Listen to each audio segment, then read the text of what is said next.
If you're planning on falling asleep, please press the like button now and say hello in the comments.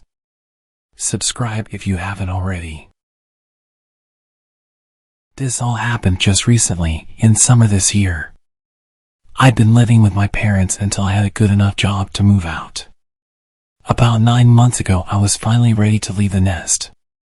The place I found wasn't the nicest neighborhood, but it wasn't too bad.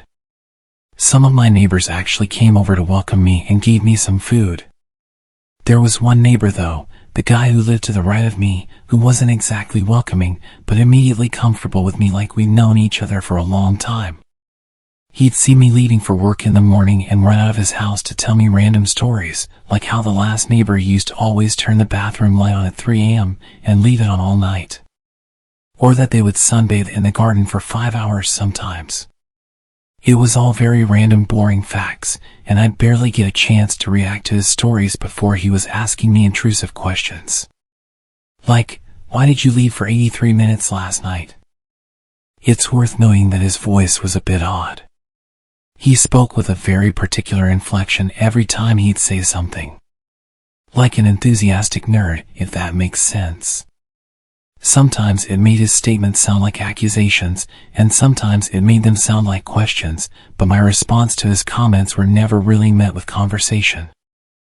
I would kind of laugh it off and just give him a short answer, like, I had to grab some groceries for tomorrow. But he'd be really quick to interrupt and remind me that the last neighbor never took 83 minutes to grab groceries. And he'd say it with an almost accusatory tone. Like what I was saying was ridiculous. I assumed he was just a bit odd and didn't call him out on his intrusive questions too much. This continued for weeks. He either ran out to come and question me about my day-to-day activity, or he'd come knocking at random hours to tell me facts about my life. He would tell me that he noticed that I left at 8:33 this morning instead of the usual 8:26. I had different ways of reacting to this, sometimes thanking him for letting me know, sometimes being rather dismissive, but always friendly. He was never interested in any other kind of conversation. He'd tell me his observations and then leave. The months went by, and his behavior continued.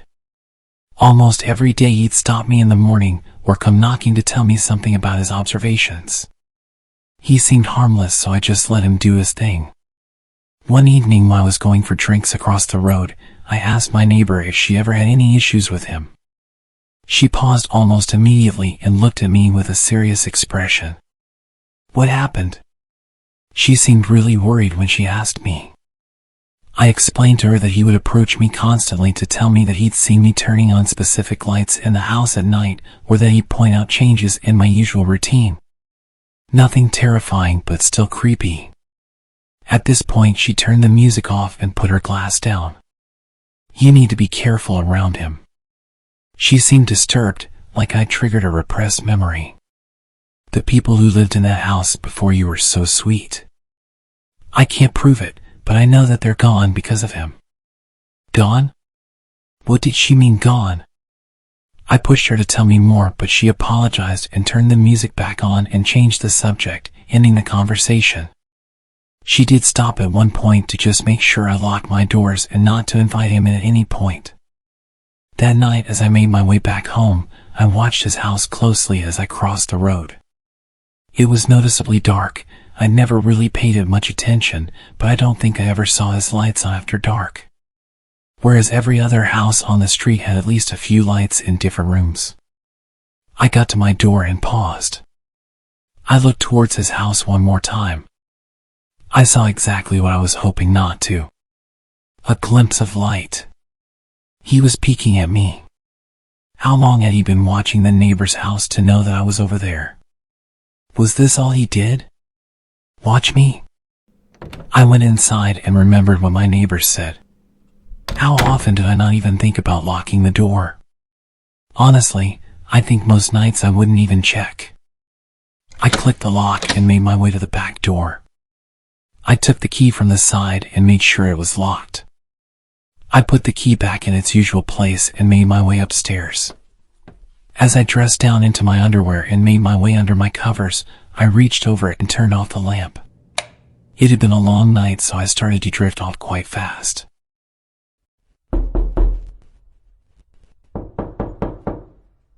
Did I hear that? Was that knocking? I sat on the side of my bed and waited, anticipating more knocks. About a minute passed and I didn't hear any more knocking, so I assumed I just dreamt it as I was half asleep. I lay back onto my bed and closed my eyes once again.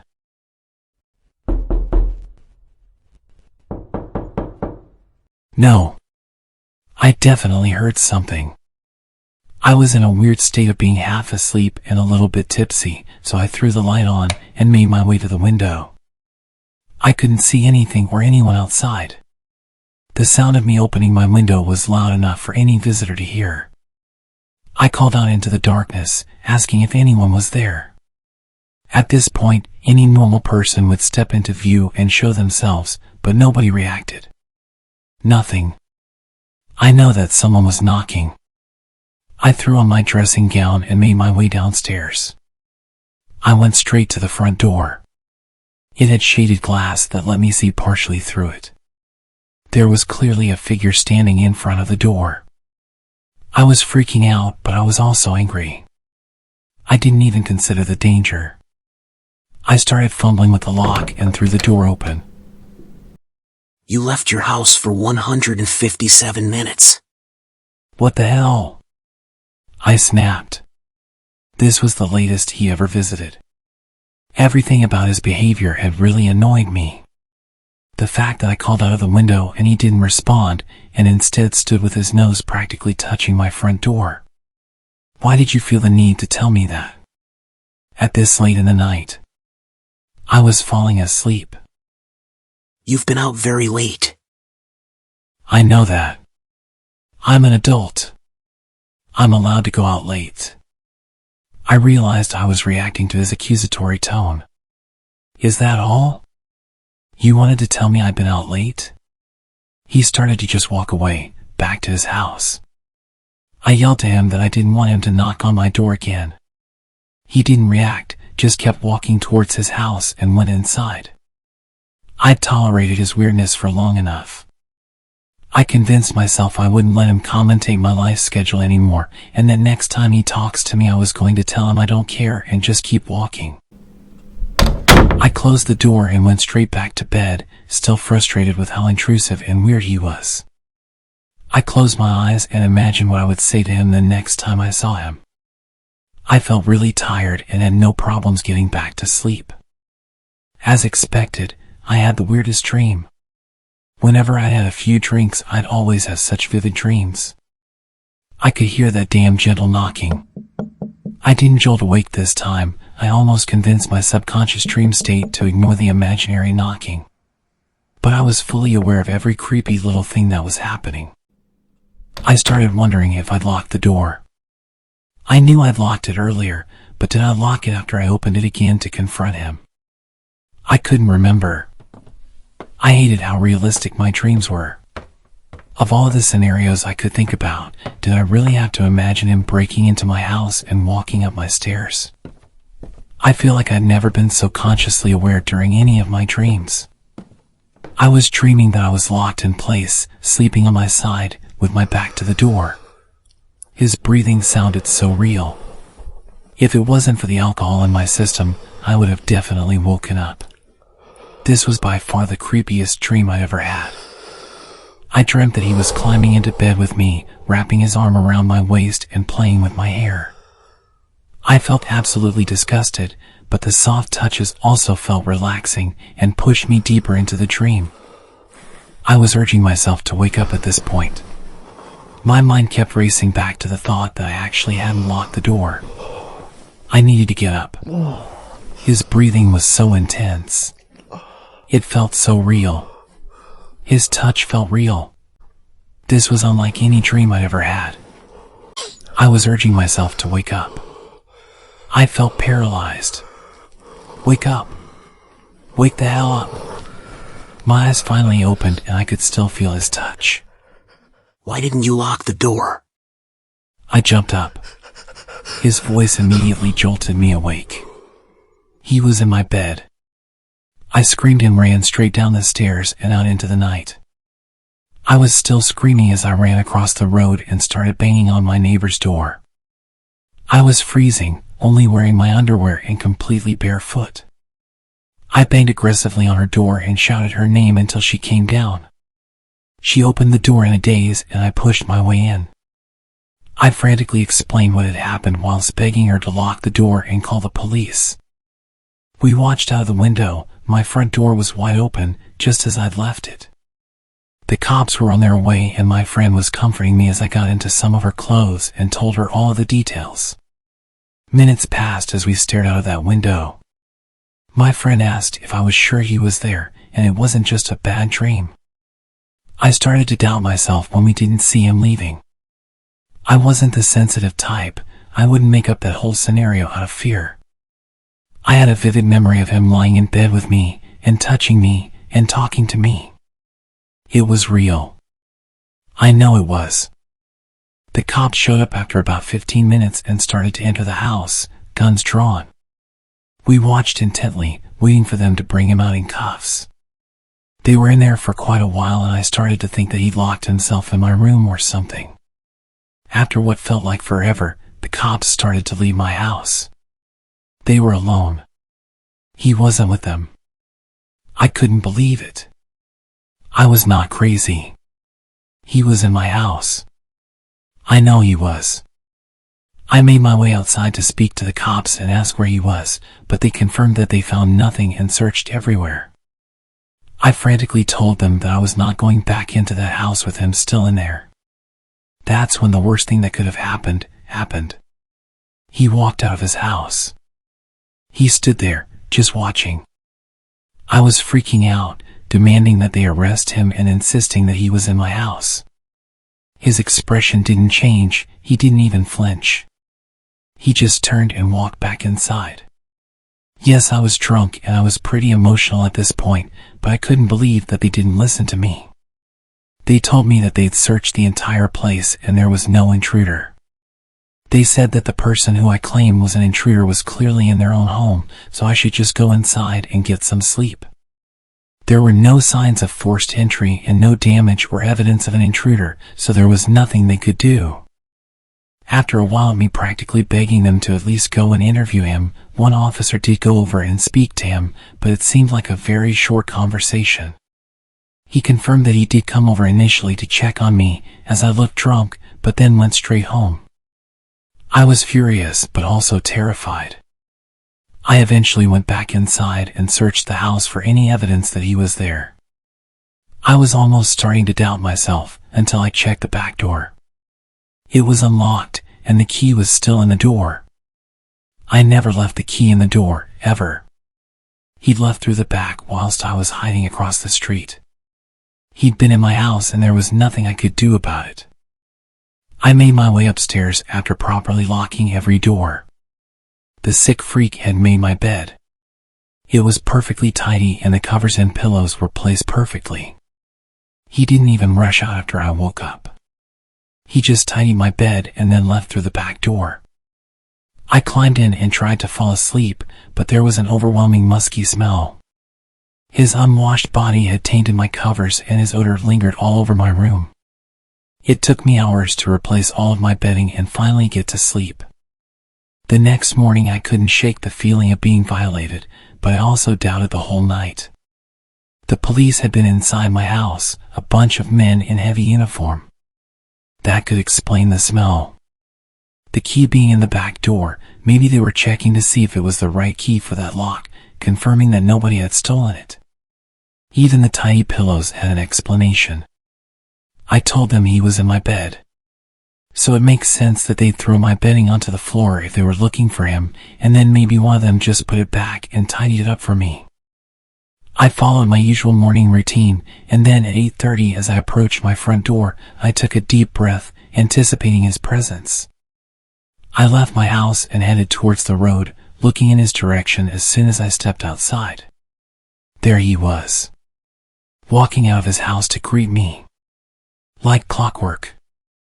I froze and tensed up, ready to scream or punch him if he got too close. You're running 3 minutes later than usual. Did you remember to lock your door this time?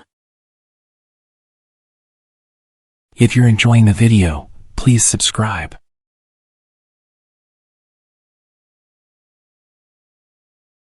When I was 12, we had this neighbor. She was an elderly woman, but she was surprisingly active.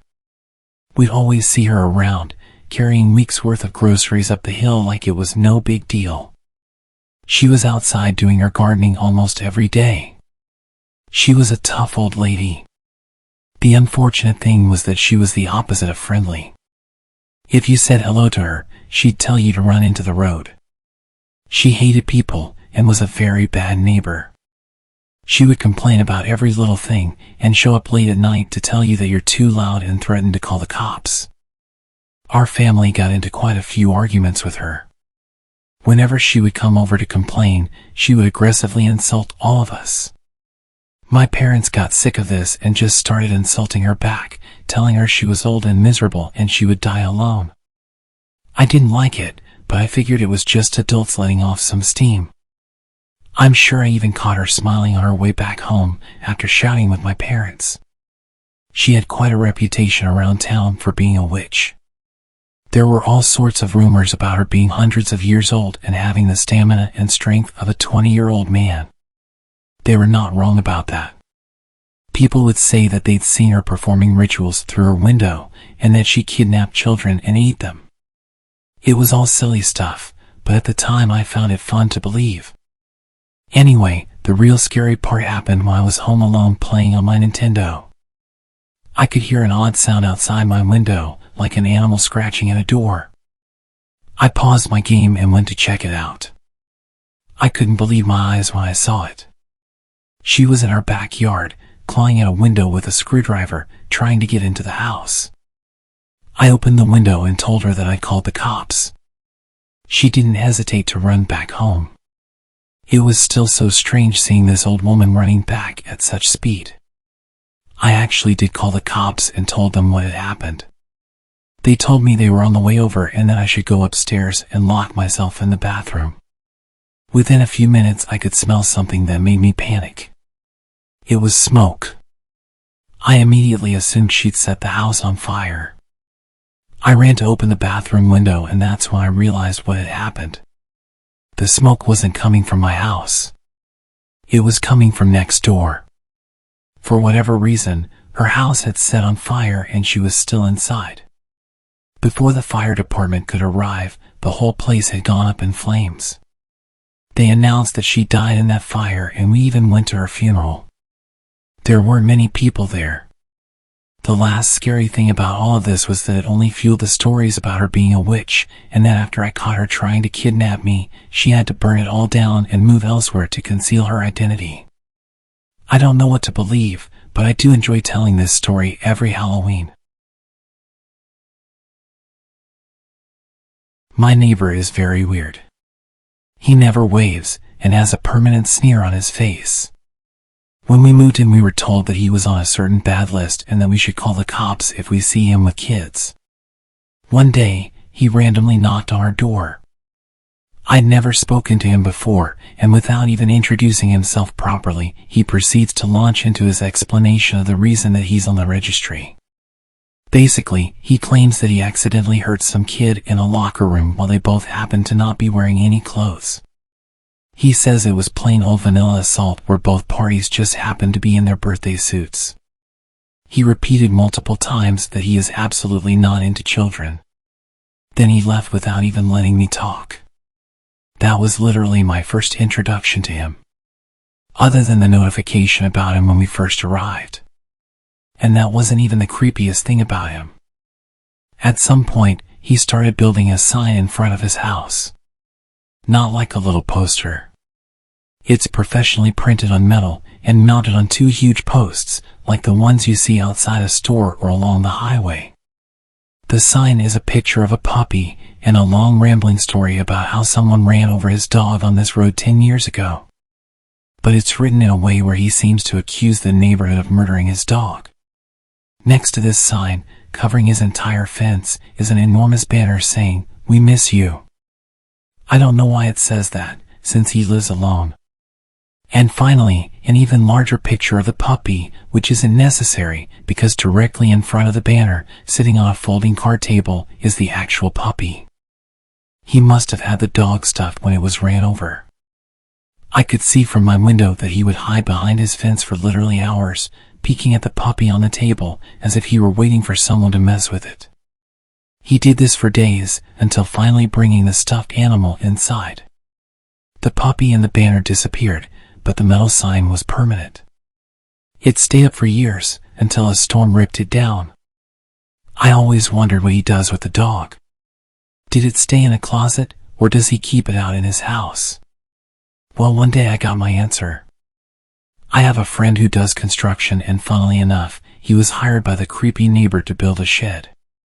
Without even asking, he tells me that the guy keeps an ugly stuffed puppy in the living room like a piece of furniture, and then he talks to it constantly. There were plenty of other creepy things, but the big puppy shrine was the most notable. I never did see him with any children, but I'm constantly on the lookout.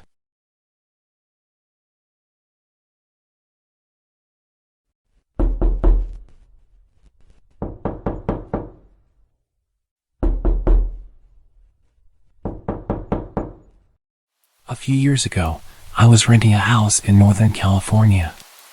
The neighborhood was just outside the suburbs. It seemed like the perfect balance of having space and having nice neighbors close enough not to feel isolated. The area had no street lights, so it was very dark at night, especially if there were clouds blocking the moonlight. It didn't bother me though. It made my little house feel even more quaint on dark nights. I got home from work one day in midwinter. It was a cloudy night, so pulling up to my house, I saw only what my headlights and front porch light illuminated. When I got out of my car, I caught a whiff of cigarette smoke. That was odd, as I had never smelled that before around that house. I didn't see anyone nearby, so I ignored it and went inside. I had just got off a shift with a few hours of overtime, so I felt pretty tired. Even though it wasn't even 7 yet, I decided to take a shower and call it a night. I woke up sometime later, sure that I had heard a noise inside my house. I wasn't worried right away because my friend would sometimes stop by to use my shower after work on his way to his night classes. I even gave him a spare key so he could stop by even if I wasn't home. He would always text me to let me know beforehand though, and I hadn't heard my phone go off. I reached over to my bedside table and picked up my cell phone to see if my friend had sent me a text. The bright light from my phone's screen blinded me. These were the days before phones had a light sensor that would dim the screen in the dark, and this particular phone was so bright, I could use it as a flashlight. Through squinted eyes, I could make out that it was 9-something, but I couldn't tell if I had an unread text or not. I set my phone aside and called out my friend's name. There were a couple of seconds of silence before I heard loud footsteps as someone started running through the bottom floor of my house. I leapt out of bed and ran to the closet. They were already up the stairs by the time I had opened the door and stepped inside. That house had 3 rooms upstairs, 2 bedrooms on either side of the hallway, the one I was in and a spare, and a bathroom at the end. The bedroom doors were both closed, but the bathroom door was cracked open. I heard whoever was in my house thunder down the hallway past my door and into the bathroom. Thank God he did. That gave me enough time to open the attic access in the ceiling of my closet and hoist myself up. I had just started to lift myself up when the person ran back out of the bathroom. My feet were barely inside of the attic when my bedroom door burst open. I heard footsteps run into my room and stop. When they didn't see me in that room, they ran back to the hallway and into the other room, which just had boxes stacked in a corner, some weights, and a table where I painted my miniature models. I guess they decided that if someone were hiding, it would be in the bedroom because they charged back into my room and turned on the light. A moment later, the closet door was ripped open. I was crouched in my attic just a foot or so away from the access, so I could try to stop them if they started to climb up. From my vantage point, all I could see was from about their knee down. They were wearing dirty blue jeans with frayed cuffs and work boots. After a few seconds of looking in the closet, they stepped away and I heard a loud crash come from my room, followed by a scream of frustration and anger.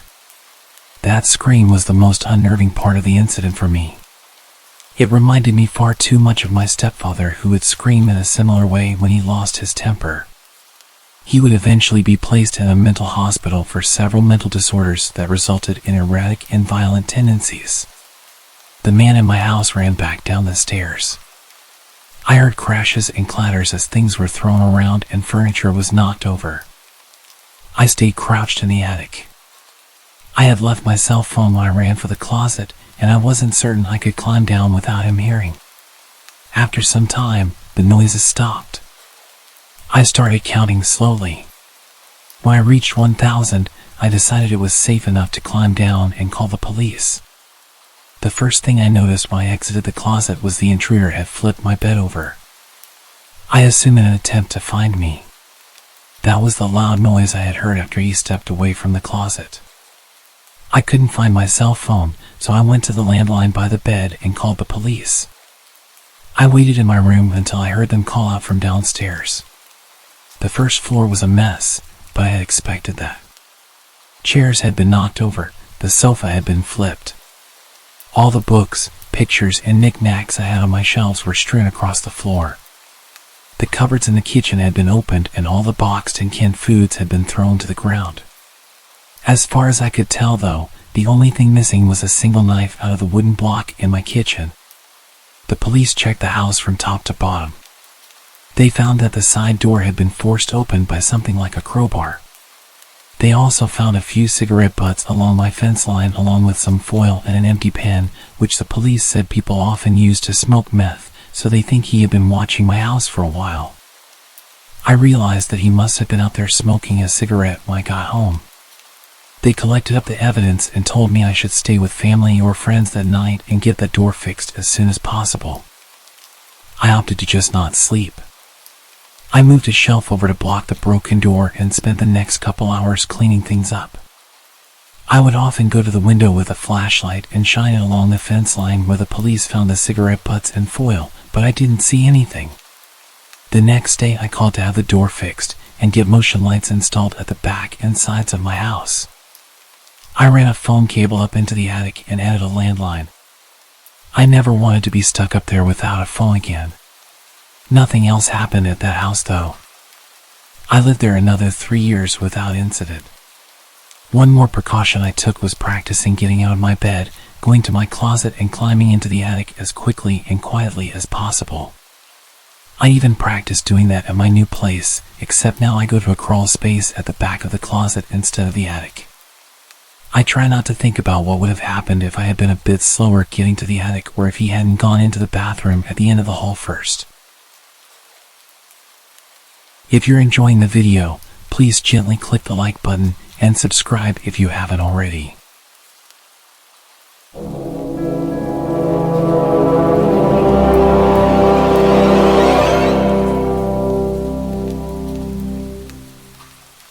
My roommate was out of the house for the week, so I had the place to myself.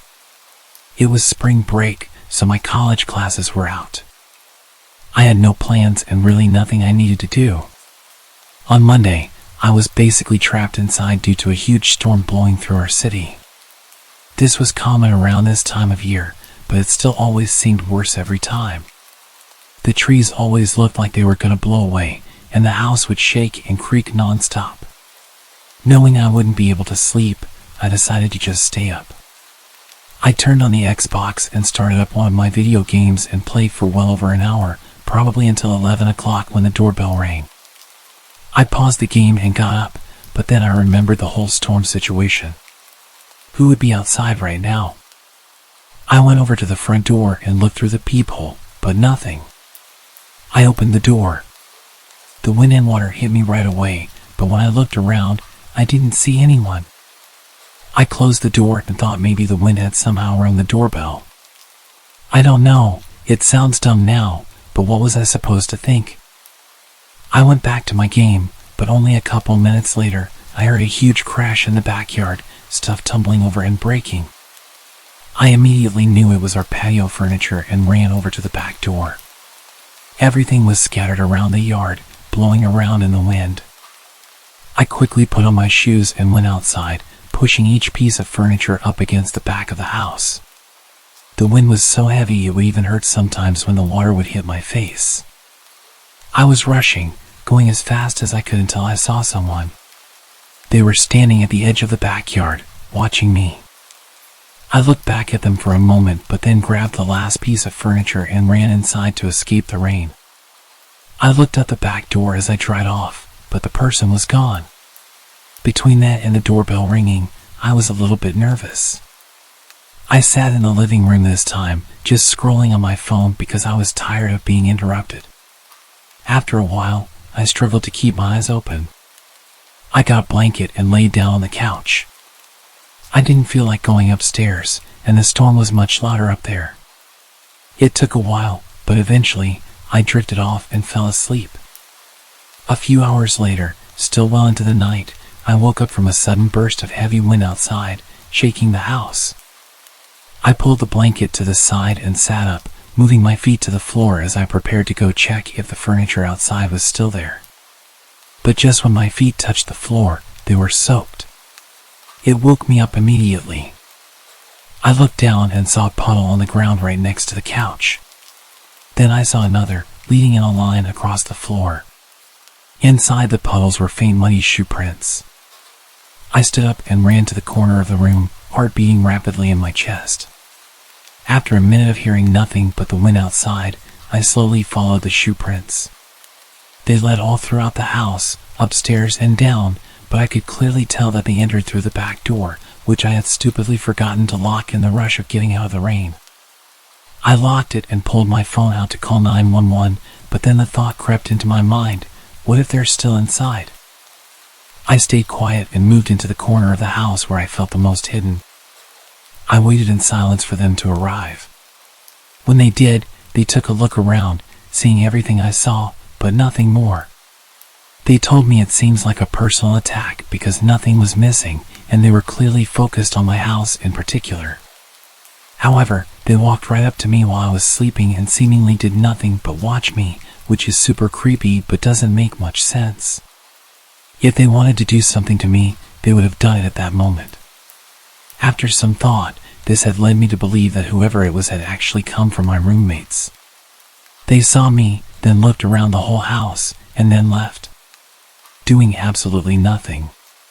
So if this was a personal attack and my roommate was there, I think things may have gone a lot worse than they had.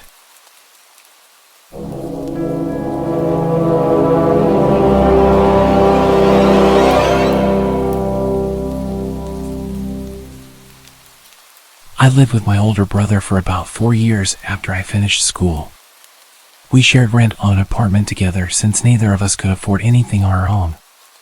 But during the 4th year, my brother started making better money and he planned to move out once the lease came to an end. I wasn't making a lot, so I knew I couldn't afford to pay for the apartment alone. I looked around online for a roommate for a few months but decided to move out as well and find a cheaper place. I searched until the last month of our lease at the apartment. My brother had basically moved everything out already, and there was a lot of pressure on me to find somewhere quick. But with my extremely low budget, it was hard. Eventually, I stumbled across a listing posted by a homeowner renting out a room in their house. The man's name was Evan. I sent him a text to let him know I was interested, then kept searching. He responded within a few minutes. We scheduled a time to call later in the day, and when we did, he explained all the details. He said he lived alone in the house and was renting out his spare bedroom, but I'd be able to use all the other rooms in the house. It sounded great to me, so I agreed to it. A couple of weeks later, I packed everything in a U-Haul and drove down to the house. Between this time, we'd been texting and calling, and he sent me a bunch of pictures, but I hadn't had the chance to view it in person yet. I got there around noon, parking in the driveway. The house was definitely small, but it looked nice from the outside. Evan was standing in the garage, waving me over. He gave me a quick tour, then helped me unload all of my stuff into my room. Evan seemed like a regular man in his mid-30s, which was almost 10 years older than myself, but I didn't really mind. He didn't hold conversations very well, and was somewhat shy. Anyway, we finished moving everything inside, and I dropped the U-Haul off. I Ubered back to the house, and by then, it was almost 8 p.m., and I was really tired. Evan was on the couch, watching TV, so I told him I was going to bed early, and I went to my room. All in all, it seemed like a decent place, and I was happy with it. I unpacked some more, then set up my bed, and by 9 o'clock, I was finally ready to sleep. I walked over to my door to lock it and turn off the lights. But as I reached my hand out, I saw the knob on the door was empty. As in, there was no lock on it. Confused, I opened the door. The lock was on the outside of the door. I stepped into the living room and asked Evan why the bedroom door locked from the outside. He looked confused and said he never noticed that, but he would switch it around tomorrow. I shrugged and said okay, then went back to my room. I was tired and not too worried about it, but it was definitely an odd find. I got in bed and fell asleep. In the middle of the night, I woke up. I heard someone moving around in the kitchen, which I assumed was just Evan getting water or something. I closed my eyes again. A minute later, I heard him walking back down the hallway, but as he was passing my room, he stopped. I opened my eyes and looked at the door. He was standing out there quietly for maybe 15 seconds before I heard a click. He locked my door. My stomach dropped, and I felt my face go cold as Evan walked down to his room. As soon as I heard his bedroom door shut, I got up quietly and went over to the door. I tried the handle, and it wouldn't budge. I stood in shock for a few seconds, coming to the reality that this man I just met has now locked me in a room. My fear started to turn into anger, and I called out for Evan, telling him to open the door. It only took a second before I heard Evan run out of his room and over to my door. I heard him place his hand on the door, but he paused for a few seconds before he unlocked it. I swung the door open right away. What the hell was that? I confronted him. Evan was stumbling over his words, saying he just wanted to make sure he was safe because he didn't know me well enough. I understood that concern, but locking someone in a room was not a smart way to go about it. I told him that I was going to pack up and leave in the morning. I stayed up all night on the couch in the living room, waiting for the U-Haul store to open at 9 o'clock. I looked into the hallway, seeing Evan's bedroom door was still closed, hopefully meaning he was still asleep. Then I drove straight there and drove the U-Haul back to the house. When I went inside, Evan's bedroom door was open. "Evan?" I called out. I walked over to his room and peeked my head inside. His room was empty. I moved my eyes around the room in disbelief, seeing as things were only getting weirder. I backed out and got straight to moving my stuff. I powered through 2 hours of moving boxes and taking apart my bed. I only had 2 boxes left, and I ran inside and picked up another, then rushed to the front door until Evan appeared in the doorway. "Move," I said. He stared at me emotionless. After a few seconds, he stepped aside. I hurried past him and shoved the box in the U-Haul. The last box was half full of random food I kept from my old pantry at the apartment. I decided to just leave it. Evan was freaking me out, and I wanted to get away from him as soon as possible. I started closing the back of the U-Haul before Evan interrupted. "You forgot this." He held out the last box. "Oh yeah, thanks." I grabbed it from him and climbed back into the truck. I felt him watching me as I stacked the box, and when I turned, he had his hand on the door. He started pulling it down, trying to close me in. I was able to stop him before the door was even halfway down. I shoved him to the ground, but he got up and ran. Not into the house, but off into the trees, away from the property. I didn't know what to think, but I didn't care. I quickly shut the back door and drove away. My brother was nice enough to let me stay with him until I found a new place. I don't know what happened at that house, or what would have happened, but there was definitely something very wrong going on.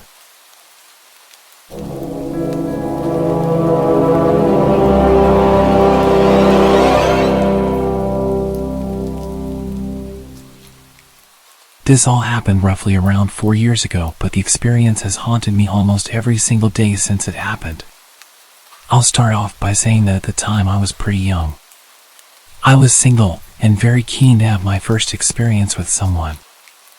I spent a while looking through dating apps, talking to a few people, until I finally came across a guy who seemed interesting. We had a lot of things in common, so I thought it would be a good idea to meet up with him, since we had been talking for almost a month. Now, even though I was only young, I wasn't naive or stupid. I was, and still am, a very cautious and paranoid person. But for some reason, I made what possibly could have been one of the worst decisions of my life. I invited him to come spend the night at my place. My parents were away for the weekend and I had the place to myself, so it seemed like the perfect opportunity for him to come over. He lived around 3 hours away from my place, yet he was eager and almost desperate to visit.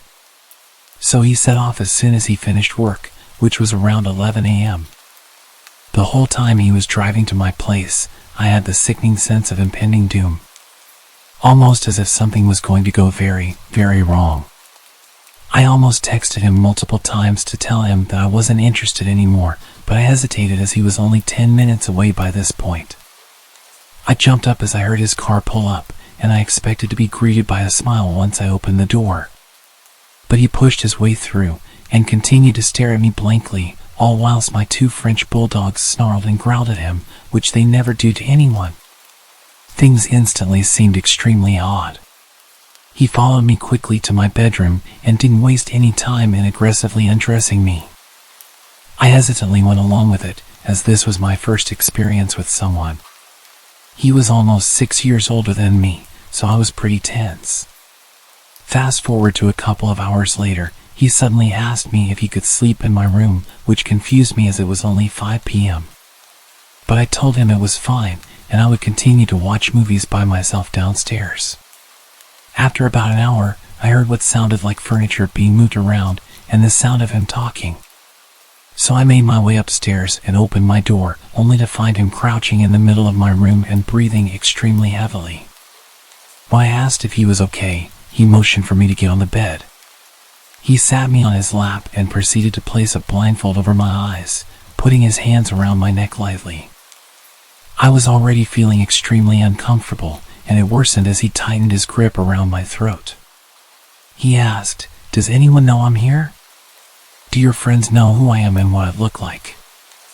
I instantly answered, saying that my sister and friends knew he was here. This was a complete lie because I don't have a sister, and my friends were unaware, but something inside of me forced me to say it. After minutes of awkward silence, he stood up to gather his things. I noticed that in his backpack, he had tape, rope, and handcuffs. At first, it didn't concern me as I knew he was into that stuff, but looking back, I think it was intended for something much worse. All of a sudden he said, "I think I'm going to head home. I have a long drive, and I'm rather tired." I didn't hesitate to let him out of my door because I was already extremely uncomfortable. As he left, he failed to even look at me or say goodbye. He raced off down the street as soon as he got into his car. I ran back to my room to see if he had left anything, because he'd left in a hurry. I found a note on my desk with the words, "Being nice is what saved you." At the time, I had no idea what the note meant. Now that I think about it, I seriously think that he had very ill intentions toward me. I'm still angry at myself for letting a stranger into my home, which was obviously a big mistake. I immediately blocked him on all of my social media. I am just so lucky that I made it out alive. All I know is that he is now somewhere back in America. I don't really know why he was living in the UK at the time that I met him, but all I can say now is that I am glad that he is many miles away from me.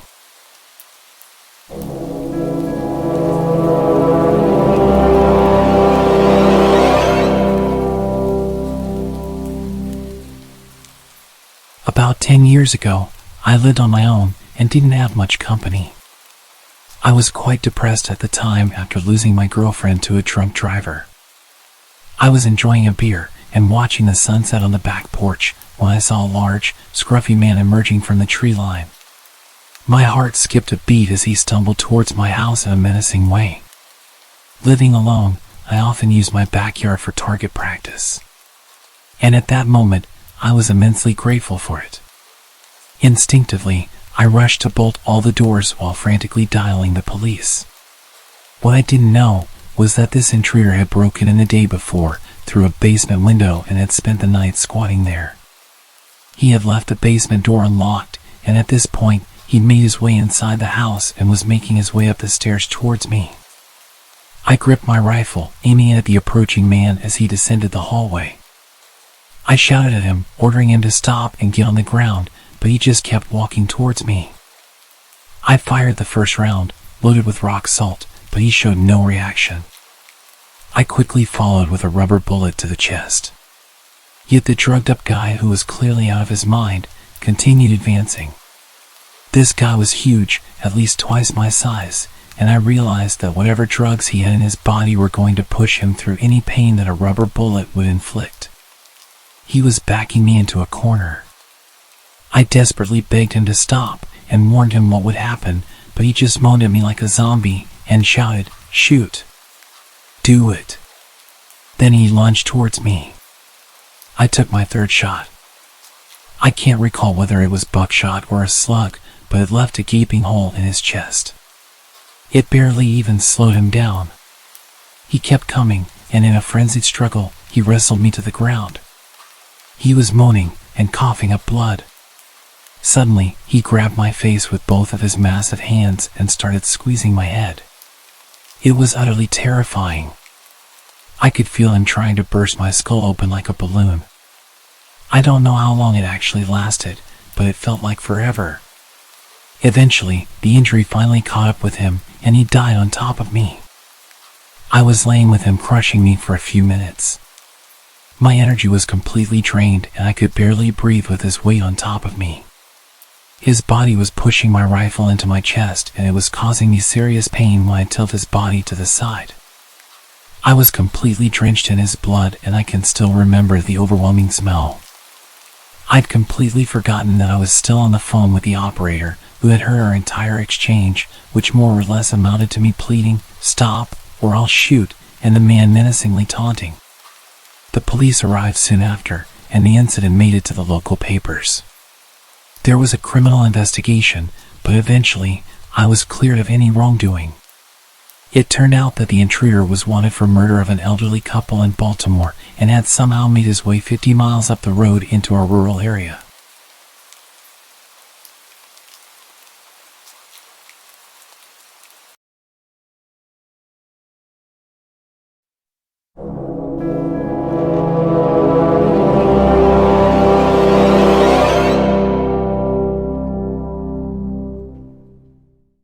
About a year ago, I embarked on a long road trip to New Mexico with a friend.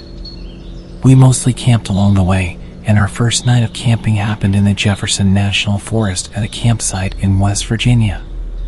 We found some pamphlets for campsites at a gas station and decided to head to a place called White Rocks Campground.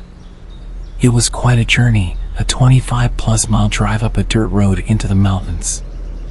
We were truly in the middle of nowhere.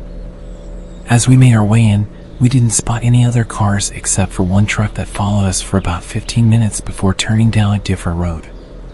Along the route, we passed a massive coal factory with a sign that read, 62 days since an on-site incident. The only people we encountered on our drive were a group standing on the side of the dirt road, huddled around a plastic bin that was on fire. It was all quite unusual, but our excitement about camping and the road trip had us laughing off the weirdness rather than worrying, despite having no cell phone reception and being deep in the mountains. Upon arriving at the campground, we found it completely deserted. Not a single car or person in sight, and this campground had about 30 sites. We drove around, hoping to spot someone, but when it became clear we were alone, we randomly picked a site and decided to stay. We got out of the car and stood there, listening. The silence was unnerving. I've always loved being in the woods and have never felt scared or intimidated, but this time was different. There were no bird sounds, just thick, eerie silence. It was like something out of a Blair Witch movie. The daylight was fading fast, and we decided to start a fire and set up our tent to get comfortable.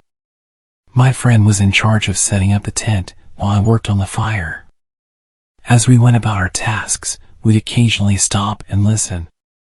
My friend even commented that if anyone were to approach us, at least the crunchy leaves everywhere would make them easy to hear. You can probably see where this is going. I thought we were just getting spooked by our imaginations, but it genuinely felt like someone was watching us. It was the first time in my life I'd ever experienced that feeling.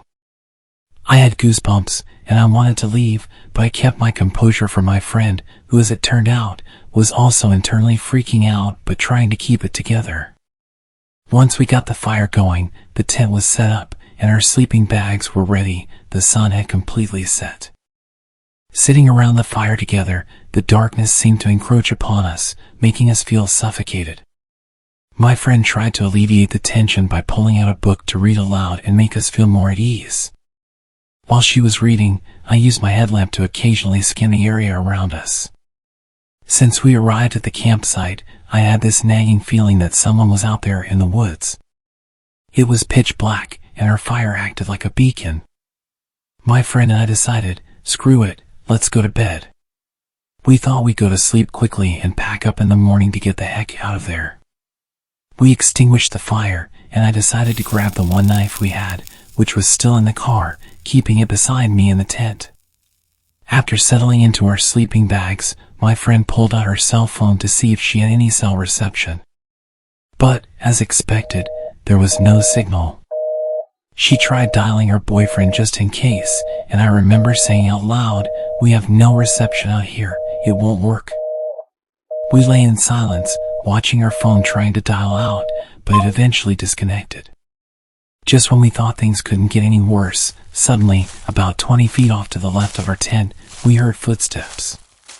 These weren't quiet, gradual steps. They sounded like someone had been standing behind the tree near our tent and started walking toward us. Those crunchy leaves certainly did their job. We froze, staring at each other with wide eyes. The footsteps continued, coming closer to the tent, then veering behind it for a couple of yards before stopping. The silence that followed was chilling. These were heavy, booted footsteps, with the distinct rhythm of a person walking, not an animal. My friend grabbed the knife that was next to my bag, and with her headlamp on, unzipped the tent and stepped out. She stood in front of the tent with her knife drawn, scanning the area with her light. She was nothing short of a warrior. We both listened for more footsteps or voices during what felt like an eternity of silence. I could see the light from my friend's headlamp darting around the trees, but there was nothing there. She leaned back into the tent and whispered, "We're getting the hell out of here." We packed up everything within maybe 10 minutes, moving quickly, and then we bolted from the campsite. Looking back on it, it's amazing how we didn't lose our heads. We stayed calm while packing, even though we were internally screaming with terror. We only had our headlamps on, and the whole time we were packing up, I couldn't shake the feeling that the hill people were watching us and waiting to grab us and pull us into the darkness. We felt entirely helpless. But it didn't seem real, like we were just psyching ourselves out.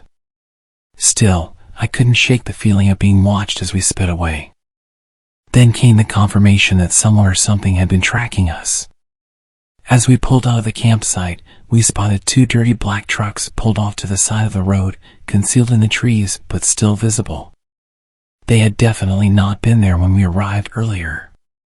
The nearest residential homes were about 15 miles away. We didn't see anyone around the trucks, but we didn't stop to look. We reached a motel and stayed there for the night. We shared our story with the motel owner, who was incredibly kind and comforting. He even gave us some cash for another motel if we needed it. I made a promise to that man that I would give him a stellar review. I'll remember every detail of that night for the rest of my life. The unsettling feeling of being watched, the sudden footsteps so close to our tent, and the ominous black trucks by the road. If you're enjoying the video, please leave a like.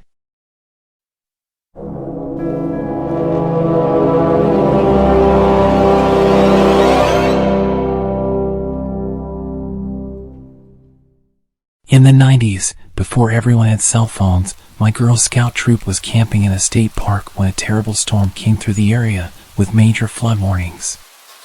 The rangers at the park frantically came through every campsite and evacuated everyone to higher ground. Everyone, that is, except my group and the Boy Scouts in the site next to us. We went to bed with light rain, but woke in the middle of the night to our tents collapsing from the water quickly rising. The Boy Scouts, they were 12 to 16 years old, we were between 7 and 9, helped us quickly pack our site into our cars. Unfortunately, the roads were too dangerous to drive because we couldn't see how deep the water was. And we didn't know if any sections of the road had washed out. We abandoned all the vehicles and used the map that the scout leaders had to find some place that wouldn't be flooded. A few miles away there were treehouse cabins that were built around a tree and lofted 15 feet in the air. It was decided that we needed to move quickly, and that was our best shot. The older boys and the adults carried the smallest girls when it became clear that the wind was preventing them from staying on their feet. The wind and rain soaked everyone through to the skin.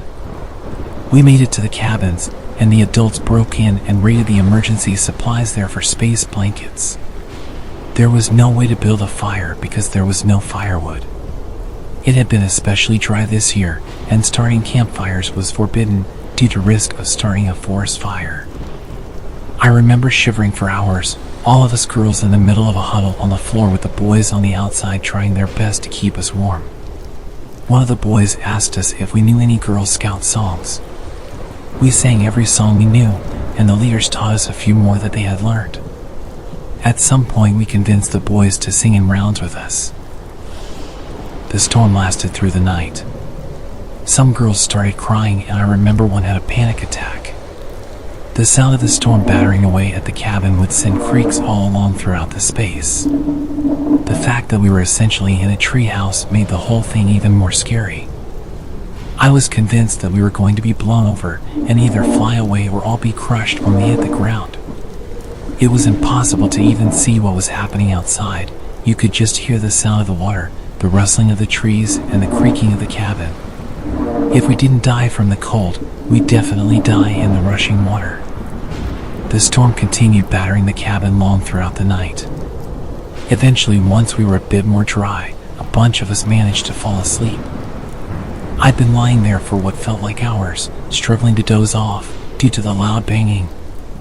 I'd constantly jump up when I was half asleep and couldn't quite get there. In the early hours of the morning, I was lying down staring at the ceiling when I started to finally not be able to keep my eyes open anymore. I closed them and felt myself slipping away. A branch flew through one of the windows in the cabin, throwing glass everywhere and waking up everyone. The room was full of screams, and the camp leaders were frantically trying to calm us down whilst figuring out what had happened. The place was still really dark, and a few kids had been cut with the glass. The older boys and the camp leaders helped patch everyone up and dealt with the glass situation. If there was any night to earn some medals, it was definitely this one. We all really came together, and I felt safe with those people, even though the situation was so dangerous. Morning came, the rain slowed down to a light drizzle, and a ranger showed up assessing damage to the park. He discovered us and immediately drove to get help. They returned with a bunch of trucks and all-terrain vehicles and drove us to a location where doctors were on site to evaluate us. It was sheer luck that none of us had anything worse than the chills and a few cuts from the glass. It could have gone worse than it did, and we were unbelievably lucky to have survived at all. We could have easily died in our sleep if the flood had come through all at once instead of slowly rising. If the Boy Scouts hadn't been there, then us small girls could not have made the hike to safety. If we had tried to drive, we would have been washed away. Remember to subscribe if you like the video. I'm watching you.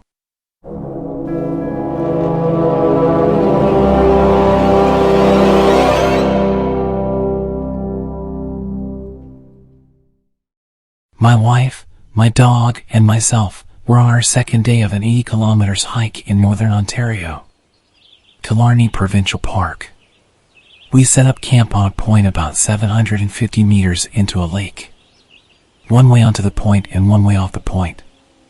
We were hearing wolves since about 9 p.m. We went to bed by about 10 and the howls were getting closer and closer. Then, one owl from right behind us on the trail down to the point. I got out of the tent and started making lots of noise trying to scare it off. This usually works for bears whom we have had lots of encounters with. I didn't see anything there and didn't hear anything either. I went back to bed and laid down, trying to act confident as to not upset my wife. Then when we both heard something outside of the tent, my dog was crazy quiet but shaking. I opened the tent to find a wolf staring at me from about 15 feet away. I grabbed the bear spray and took aim. I didn't use it, but I again started screaming at the wolf and took a few charges towards it. Again, this usually works when faced with a black bear if you have no escape. The wolf didn't really care that I was there yelling at it. It kind of hung out for a few seconds, then kind of very casually walked into the tree line just far enough that I couldn't see it anymore. I built a fire between the tent and the bush, sat up all night, and kept my headlamp on all night. Had to listen to 3 or 4 wolves howl to each other the whole time, about every 20 minutes. They were very close. One, I would estimate to be within 50 yards. I was sure they were going to come and grab my dog.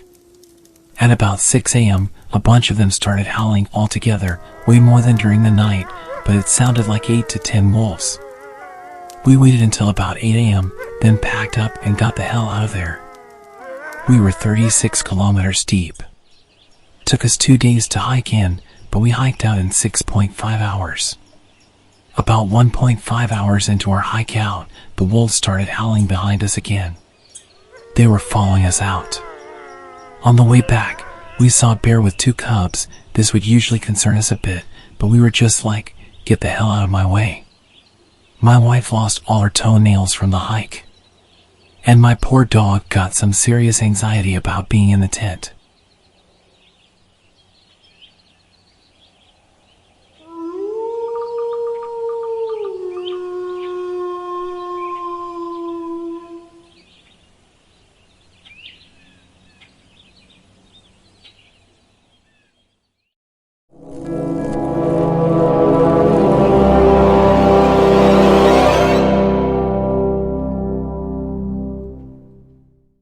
My name is Danny, and I was 19 when this happened.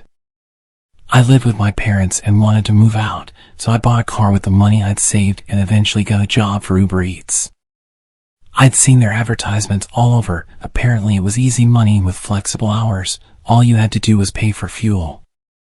I had a few friends tell me how good it was, so I figured I'd go through the sign-up process and give it a shot. However, the reality was quite different. Driving around on a tight schedule made the job pretty stressful, and the payouts were often just a few bucks. If you didn't claim the orders with high tips or payouts, then you'd barely make enough to cover the fuel. Being a teenager, I only had to cover my car payments and insurance, so I didn't need to make a fortune. But it did feel like I was getting shortchanged given the time and effort required. I pushed the idea of finding another job to the back of my mind because I was a bit lazy, but everything changed after a particular incident.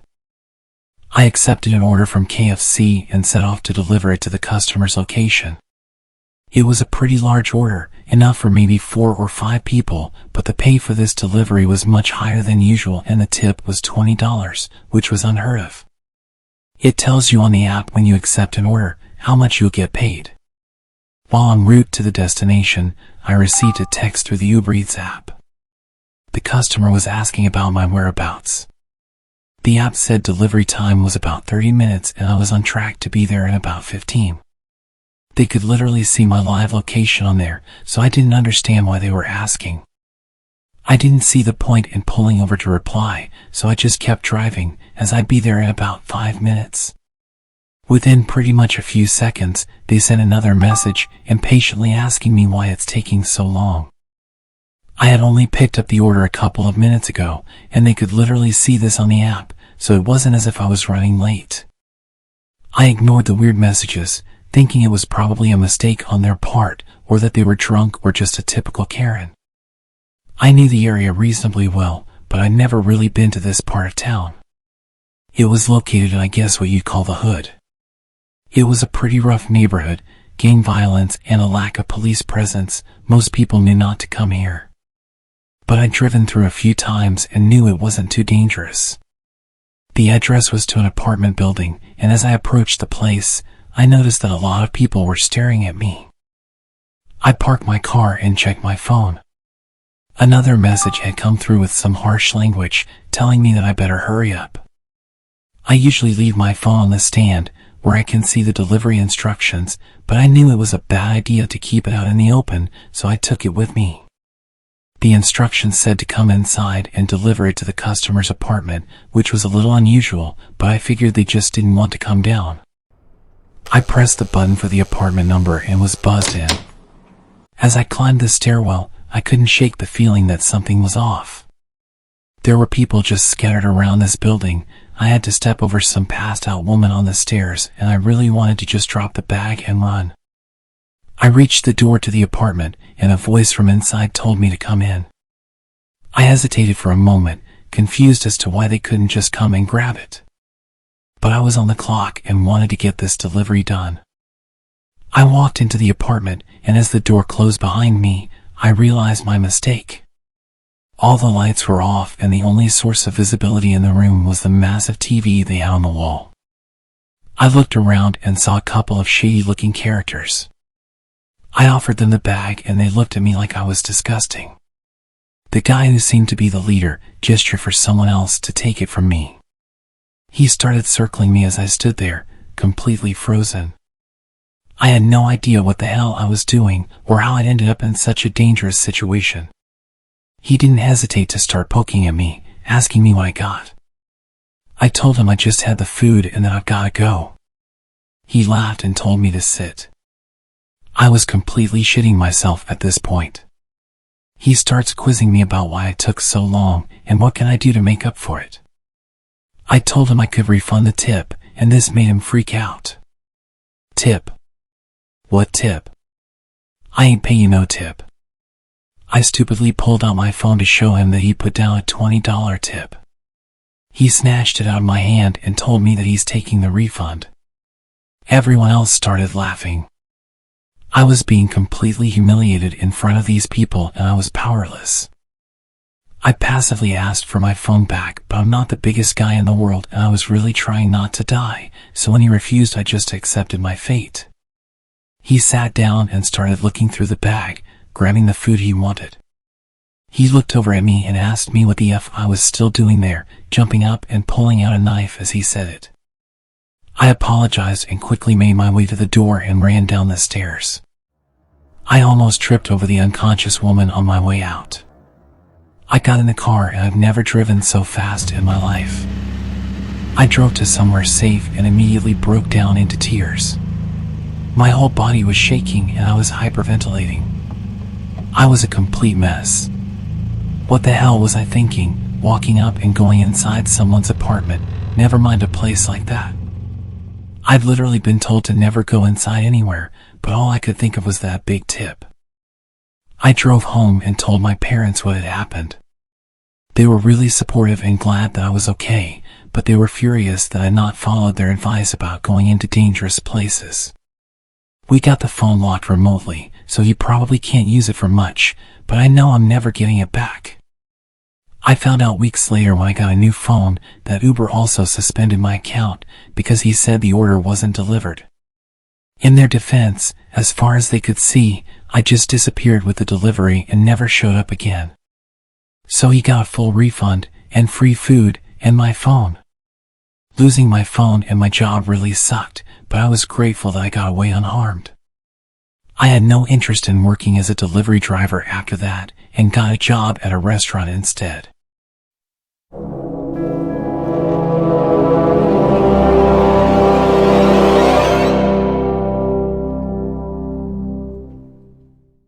Earlier this year, I borrowed my dad's Tesla to go visit my aunt who lived in the countryside. I'm a 24-year-old guy, and I love driving, especially my dad's car, so I was glad he let me take it. The road trip took me through some pretty remote areas, but it was a pretty smooth drive heading over. I passed through one small town that had a charging station for the car. Whilst I was there recharging the Tesla, I got quite a lot of attention. Apparently not many electric cars came through the area and they had lots of questions for me. I traveled the rest of the way with no issues, and I stayed with my aunt for a few days and eventually decided to head back home on a sunny afternoon. I began my journey around 3 o'clock. The first part of the drive was through a busy town, and after that, I passed through some quiet suburban neighborhoods. But as I was taking the same route back, I soon found myself once again on the long narrow highway that seemed to stretch and turn endlessly. It was peaceful, but as the hours passed, I started to feel more tired. To keep myself awake, I turned on the radio quite loud, hoping it would wake me up a bit. I squinted at the road, trying to focus, and that's when I noticed a small glimmer of light in the distance. It was the reflection of my car's headlights on another vehicle parked by the side of the road. As I approached, it became evident that the car was abandoned.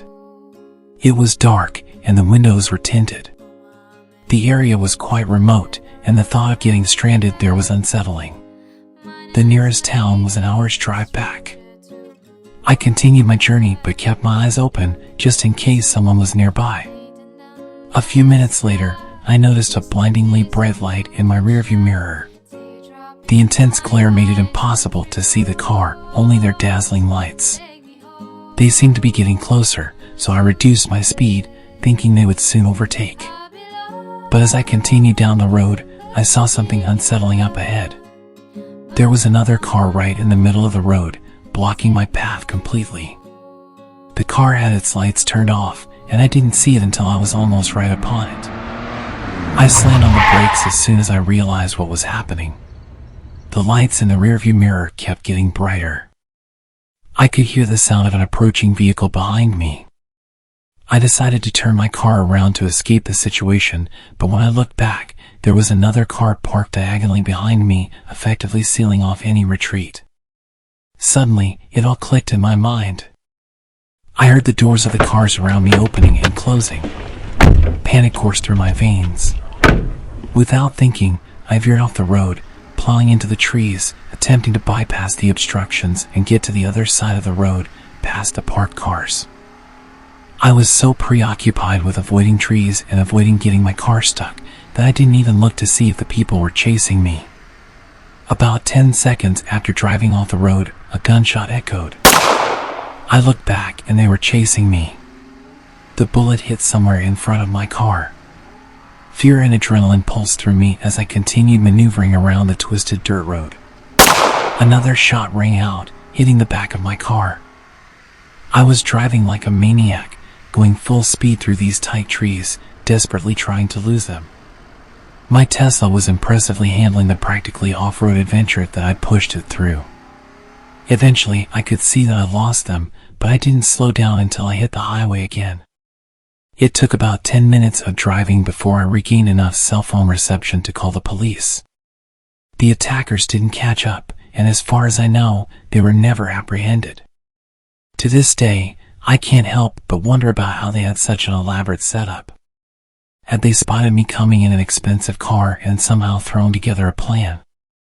Was it the guys I'd been speaking to when charging my car? I told them that I was going to be heading back through in a few days.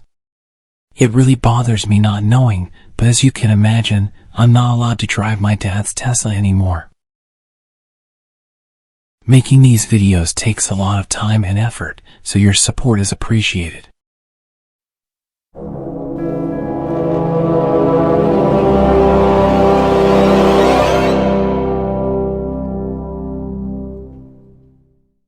My name is Christine, and I was 23 years old when this unforgettable New Year's Eve story happened. I was out with my beloved dog, Max. It was a few hours before midnight, so I took him for a quick walk before getting ready for the party. Max was usually well behaved and fine without a lead, so I decided to let him off for just a minute to enjoy the crisp air as we strolled through our neighborhood. The evening was filled with anticipation. People around the town were preparing for the upcoming New Year's festivities. The streets were lined with colorful decorations, and you could feel the excitement in the air. As Max and I walked along the sidewalk, he was happily sniffing around, enjoying the scents of the night. The night was still young, and there was no sign of chaos yet. Little did I know that everything would change within the next minute. It was then that the first firework exploded in the sky, lighting up the darkness with brilliant colors and a deafening bang.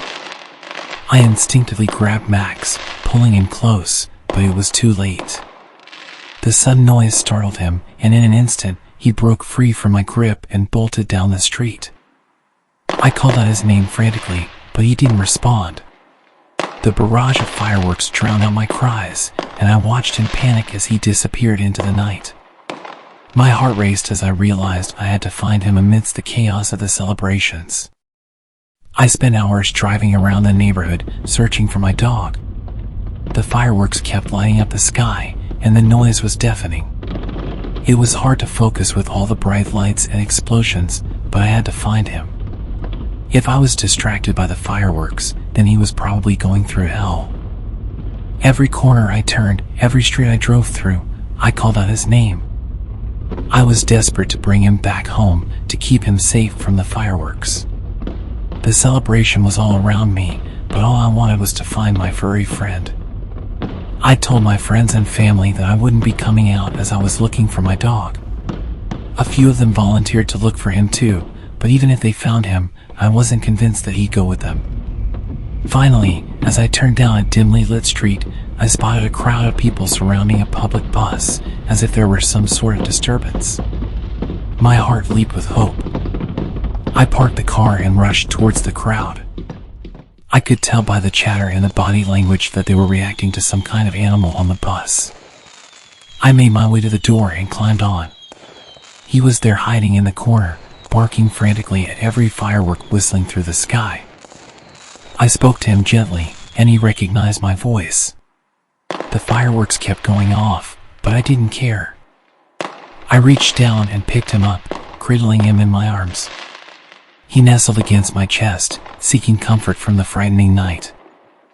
I thanked everyone for trying to help him and rushed him back to my car. I got back in my car, holding Max securely. The drive home was a little quieter, the sound of fireworks slowly fading. Max had been found, and the new year could finally begin with both of us safe and sound. I sat in the car with Max, watching the fireworks through the window.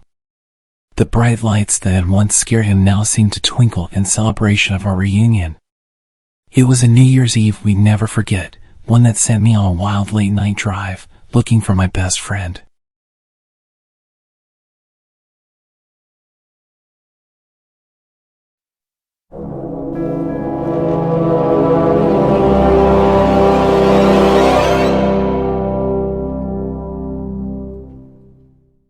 It all started on a sunny day in college. I had just finished my last class and was excited to get back to my dorm room. Once I arrived back in my dorm, I quickly got on my computer. I was anxious to see what new websites awaited me. A while back, my brother had sort of joined me up to a dark web mailing list where people would send me interesting sites they found. He was a complete computer genius. From software encoding to Photoshop and video making, he was a wizard with all of it. One day I received a message from an unknown user. It said, "Chat to real people from the past." I thought it could be fun, so I clicked on it. The web page loaded, and there was nothing on the screen besides a chat box and a button to search for a new person to talk to. I clicked on the button to find a new person to chat with, and it took some time, but eventually I connected with somebody.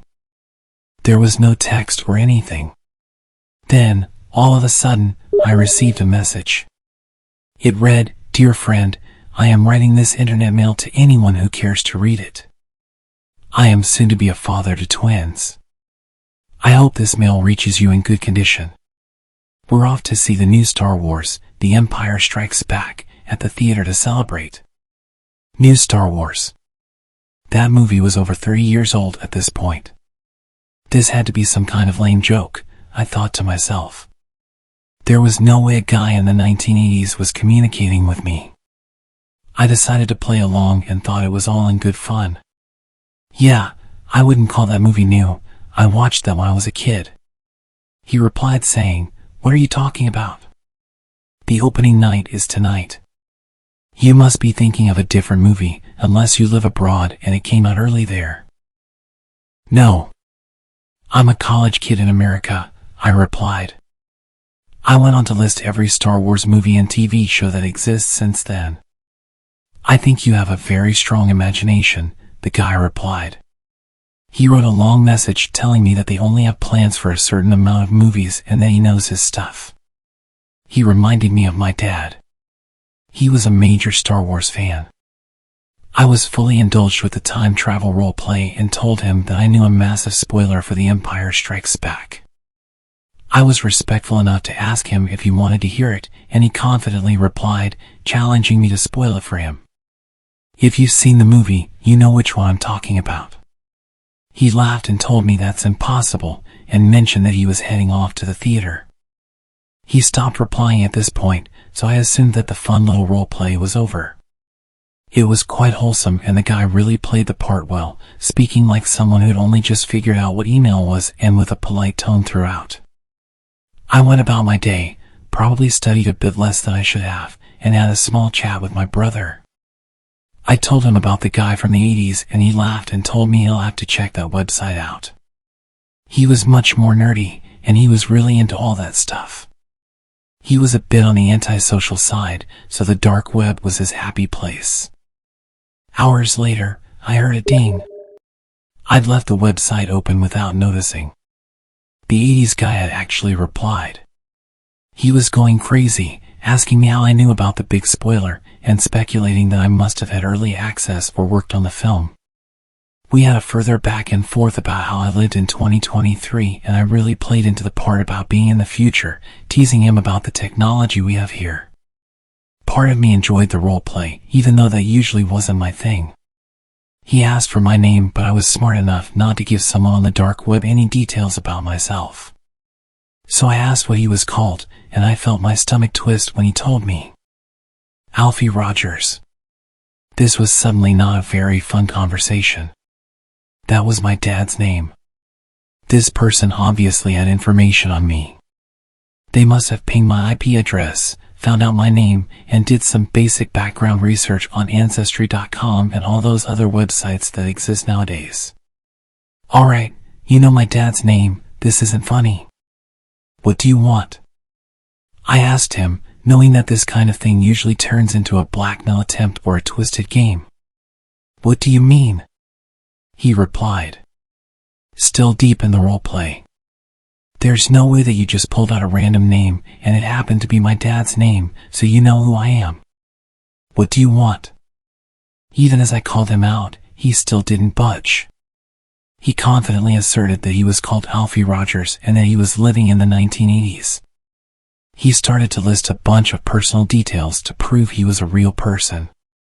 He knew where my dad was born, where his parents came from, my mother's name, her parents, the car he had, everything. It was really disturbing.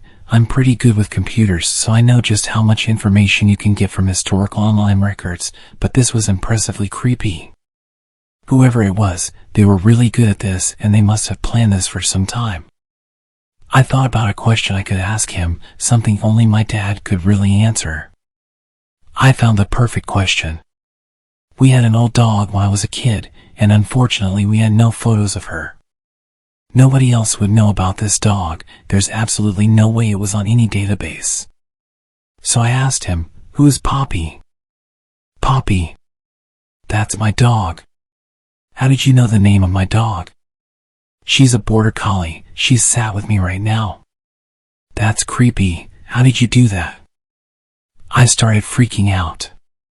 I don't believe in stuff like this, in time travel or having conversations with the past, but whoever this man was had too much information about my family history. It just didn't make sense. He answered every question I threw at him. I think I spent hours quizzing him on his entire life and eventually accepting that whoever or whatever this person was, I felt like I was talking to my dad when he was my age. I'd settle past the discomfort, enjoying every moment of this conversation. Though I did ask one thing from him. If he really did exist in the past, and he really was my dad, then I wanted him to take some pictures of Poppy. He laughed and told me he'd get right on it. He told me he had to get going, and that he loves how clever computers are. I don't think he fully grasped the situation, but he happily played along as if he was talking to his real son. I asked him to tell Poppy I miss her, and even though I highly suspected that this was some strange AI or a wholesome role player, I told him I loved him. Funnily enough, he replied saying that he loved me, and finished with, "Can't wait to meet you." Then we ended the conversation. A few weeks passed. I truly felt the happiest that I'd been in a long time. It had been hard living without a dad. He had a heart attack a year before I left for college. But that conversation really gave me a feeling of closure. I felt like I'd navigated my grief and allowed myself to start healing. I'd occasionally check back on that website but never saw anything from him. I suppose it was a one-off thing. Over the next few months I started to think about that conversation less and really started to live my life again. It was Christmas time and I went back home to visit family. It was the second Christmas without him, and the lack of his presence was still heavily evident, but we enjoyed the holiday and I enjoyed seeing my mom and my brother. On the last night before I returned to college, my mom remembered that she had something for me. She brought me an old VHS. It was Star Wars, Empire Strikes Back. I knew what a VHS was, but they'd been extinct for about 20 years, so I wasn't sure why she was giving it to me. "Open it," she said. I pried open the clunky case and looked inside. Well, shit. There was a whole collection of photos of Poppy, dozens of them. Posing with the whole family, including me and my brother when we were just babies. There were some photos of my dad posing with the dog too. It was surreal, and I was too emotional to think about how these had come to be. There was a note attached. "For my brilliant children, may the force be with you." He was always a bit of a dork. My mom said to me, "I thought we didn't have any photos of Poppy. I don't even remember your dad taking these." A glimpse of happiness and nostalgia was noticeable in her voice. "But your brother found them a few weeks ago." I gave her a big hug and went to find my brother. I told him how great it was that he found them and started to look through them. I told him all about the website and the man from the past who claimed to be my dad, and that we even had a conversation about him taking photos of the dog. He was happy to listen and go through the photos with me, but he was his usual quiet self and didn't have much to say other than a few positive comments on the photos. He hadn't been the same since he passed. But it was nice to see him with a smile for the first time in a while. So that's my story about my time-traveling conversation with my dad. Sometimes it completely freaks me out, and I stay up all night thinking about it. Other times, I just feel comfortable knowing that something beyond my comprehension happened to me. Whether it was an incredibly talented hacker or a crazy AI, I don't know. But I tend to avoid the dark web now. I think I got lucky with this encounter. It was only a matter of time before I met someone who would use that information for the wrong reasons. I have some of my own theories about that story, but I want to hear yours in the comments. If you're enjoying so far, please remember to like the video.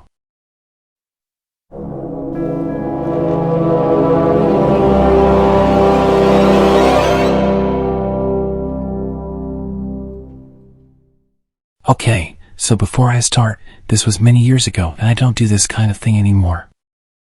I was young and naive and I wanted to impress a girl I liked. For legal reasons, this whole story is completely made up. I was in my early 20s and I'd started hanging out with a group of people that party pretty hard. They did all sorts of drugs that I shall not mention here. I did my best to keep away from that stuff, but I may or may not have joined it a few times. My life was a bit of a mess at the time. I won't make too many excuses about why I was hanging out with these people, but one of the reasons I stuck around for so long was this girl. At the time, she was exactly my type. She had long hair and she was playful and flirty. She was pretty much my dream girl. We got chatting and I asked her to hang out sometime and she actually agreed. I couldn't believe it. A few days before she was supposed to come and chill, she messaged me asking if I had any of that good green stuff. I didn't smoke on my own, only in social situations that made it a necessity. But instead of saying this, I just lied and said of course I have some. Suddenly, I'm panicking, contacting everyone I know about getting some grass. Nobody could help, and I was desperate. So, I did the dumbest thing I could think of. I went to the dark web. I got myself a virtual private network to stay anonymous and went searching for a way in. After a bit of digging and asking around, I found a link that supposedly led to a dark web marketplace. My heart was pounding as I clicked on that link. The website had a sketchy vibe, and it was like nothing I'd ever seen on the regular web. No flashy ads, no social media links, just a simple page with a list of products. I went through the listings until I found what I wanted. I messaged the seller and worked up the details. Paying for it wasn't as easy as clicking one button, like you can on Amazon. They wanted cryptocurrency, so I had to figure out how to get my hands on some. It was a bit of a headache and cost me $50 for something that should have cost about $20, but I managed to get it sorted. A few days later, a small package arrived. My heart was racing as I opened it. But instead of what I ordered, it was just some random junk. I had been scammed. Panic set in as I realized I was in way over my head. Soon after, I started getting threatening emails from an anonymous sender. They knew what I'd been up to and were demanding more money, or they'd expose my activities to the authorities. I was trapped in a twisted game of blackmail. Every knock on my door made me jump. I desperately tried to figure a way out of this mess. I was stuck in a dark web nightmare of my own making, and I couldn't see a way to escape it. Call me an idiot, because I really am, but I sent the anonymous blackmailers around $600 in total, about $100 every week. They just keep coming back and blackmailing me, and I kept paying until eventually I just said screw it and stopped sending them anything. I lived in complete fear for months afterwards, thinking that the FBI were going to break down my door and arrest me. Looking back, it was pretty ridiculous.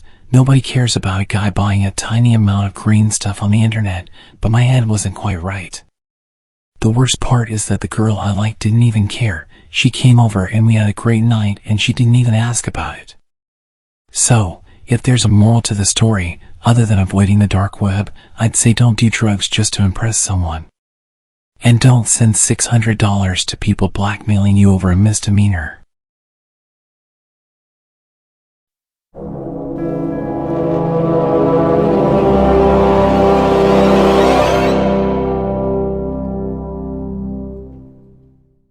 This is a pretty short story, but it's true, so I'll tell it exactly as it happened.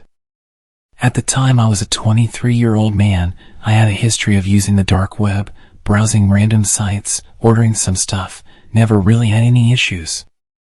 I will mention though, that I used literally no programs or filters to protect me. I just went in deep and assumed that my antivirus would protect me from any harm. Ladies, cover your ears for this next part. Unlike other young men, I would watch adult content, and one night while I was feeling particularly lonely, I found some videos that I wouldn't watch with my parents. I sat in front of my laptop and did my business. 2 nights later, I get an email. Weirdly, it said that it was sent by my own email address. I hadn't seen anything like that before. I click on it straight away and I can't describe the feeling that hit me. There was a video attached, and it was me, in my birthday suit, furiously playing rock, paper, scissors in my lap. You could see everything, including my face at some point in the video when I adjust my seat. So there was no denying who it was. The email listed a bunch of demands: go online and buy some Bitcoin or gift cards and send them to him.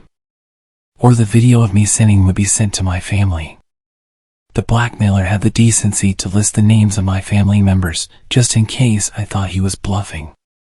He gave me a time limit of 48 hours, and pointed out that he could see that I'd opened the email because he was in my computer, and threatened that if I contact the authorities or start searching about how to deal with this situation, that he would release it all. Call me crazy, but I thought about it for a few hours and decided my dignity was too expensive. I wasn't going to pay someone to hide the fact that I do something that almost every other adult in the world does. I called his bluff and got my friend over to help me clear any viruses from my laptop. He thinks he found how they access my webcam, but we couldn't be sure, so I always have it turned off on the settings, as well as putting a sticker over it. I messaged everyone on the list that he sent me, telling them that they might receive a video of me and explained the situation. They all just laughed and told me I was gross. The blackmail guy never did send the video as far as I know. But I learned my lesson about taking online privacy a bit more seriously.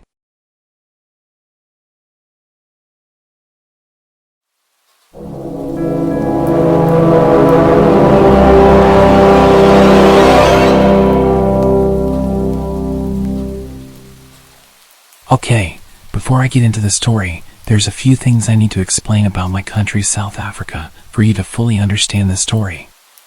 In South Africa, it's normal to have high brick walls with electric gates, electric fences, and alarms. The crime here is hectic. It's also pretty normal to have big gardens. My family and I are big animal lovers, so at the time we had 6 dogs. 2 Shar-Peis, 2 German short-haired pointers, and 2 dachshunds. With that being said, our dogs roam freely around the garden as it's obviously enclosed. We usually leave the veranda door open during the day for them to do their thing. Another thing about South Africa, it's normal to have a live-in maid and a gardener. Like, the average family usually employs them. It's not only for wealthy people, which seems to be a thing in other countries. For the story, our maid is Ellie and our gardener is Vince. So this happened in 2007 when I was 9 years old. My older brother was 10 and we had just gotten our first cell phones that day. My dad surprised us after work.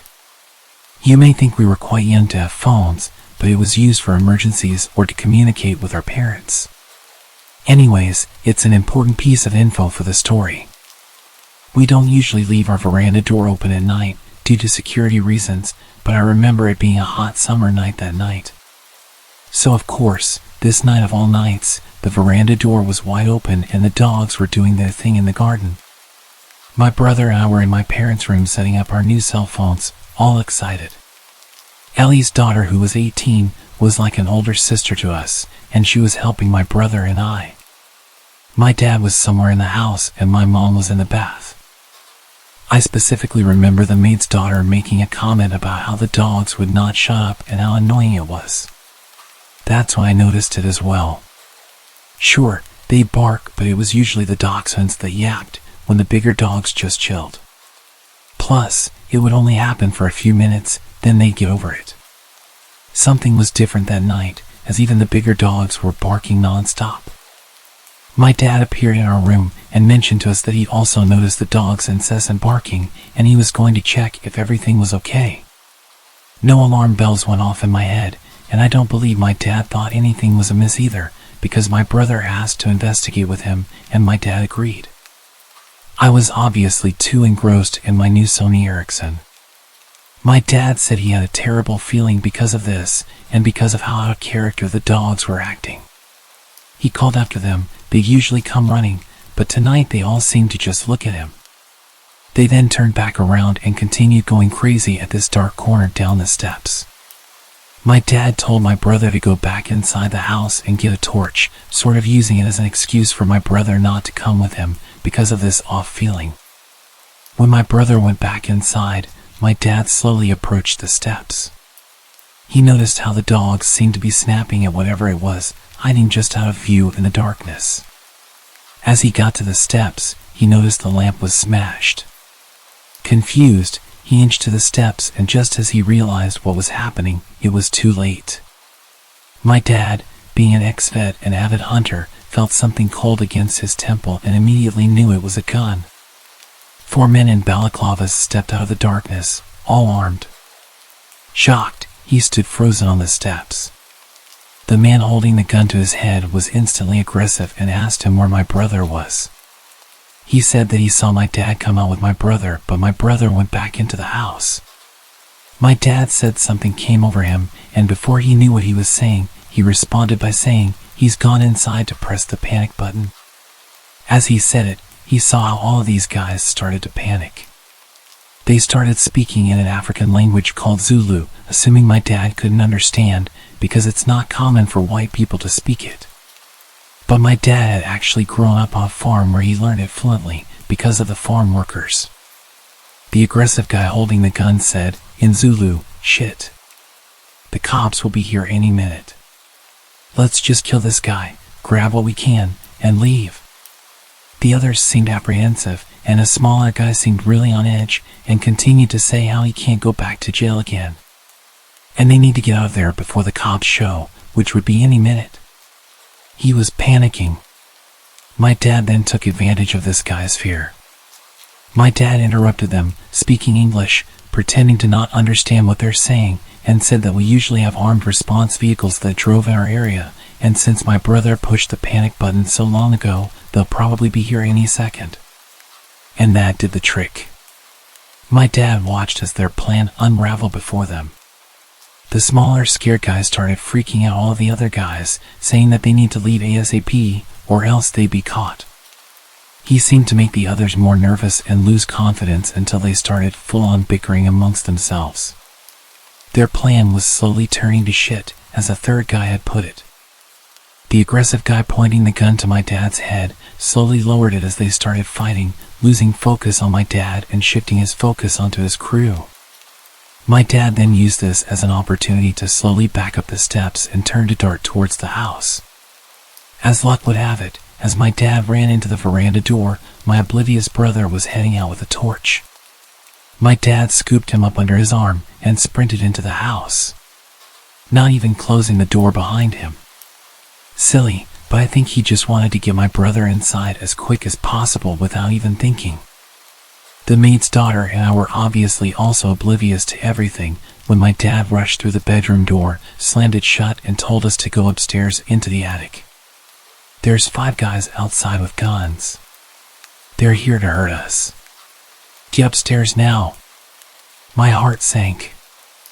I remember my body automatically responding and me sprinting to the stairs. My mom ran out of the bathroom in a towel, not too far behind. We sat there in the darkness and silence. I swear you could hear a pin drop. I think we were all just waiting to hear something below us in the rooms. My mom cursed, saying she didn't have a phone, and neither did my dad. But as luck would have it, in my hand was my brand new Sony Ericsson. No better emergency to use it than now, right? My mom dials the police, and I kid you not, when they asked where we lived, they told us it wasn't in their jurisdiction. Sorry. Click. The line goes dead. We're now not only shitting ourselves, but we're flabbergasted. My mom starts cursing like a sailor again, and that's when my dad realizes, damn. He didn't close the veranda door, and what about Ellie and Vince, who are in their rooms, blissfully unaware of the danger they're in? He gets his firearm in the safe in the attic and tells us that whatever we hear, to not come downstairs. To stay hidden no matter what. Now I'm sobbing, begging my dad not to leave us, but he tells us he has to go get the others before something bad happens to them. Now there's even more tears, as reality hits that there's 2 other people still in danger. The maid's daughter is understandably in hysterics, because she's also fearing for her mom downstairs. My dad disappears and the air is thick with tension. We can still hear the dogs going crazy, indicating that those men were still on our property. My mom then calls another number, the armed security that drives around the area, and they say they'll be over in about 10 to 15 minutes. They say to wait and stay hidden until they ring our bell at the gate. We all wait in silence, fearing that we'll hear a gunshot or anything indicating these men are in our house. But there was just silence. The only sound was the dog's barks outside. After what seemed like hours, most likely a couple minutes, we heard stomping coming up the stairs and my heart rate quickened. I remember shutting my eyes and praying that it was my dad, with Ellie and Vince. Luckily, it was. We all hid for a while, no one dared to speak. The dogs seemed to have calmed down considerably, but were still barking every now and then. The gate intercom rang and my dad told us to wait while he checked if it was the security company, and sure enough, it was. He opened up and the nightmare was over. I remember standing up and my knees buckling from the adrenaline my body endured. The armed security somehow notified the right police for our jurisdiction, and everyone investigated the garden. They found that there were actually 7 pairs of footprints and that these guys had bent the spikes on our wall and just climbed over. We got an electric fence shortly after. So there must have been 2 other guys hiding in the shadows that my dad hadn't seen.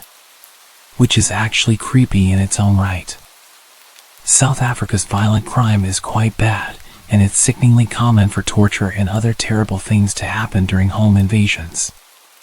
I was obviously so young at the time, I didn't know the horrors of the world and was just scared of my family getting hurt. Now that I'm older, just the thought of 4 women being in the house, and my mom being in nothing but a bath towel, gives me the chills to this day.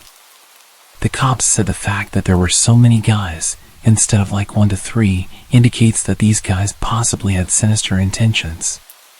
Thank goodness nothing happened to my family, and I'm forever thankful for my dad's quick thinking regarding the panic button.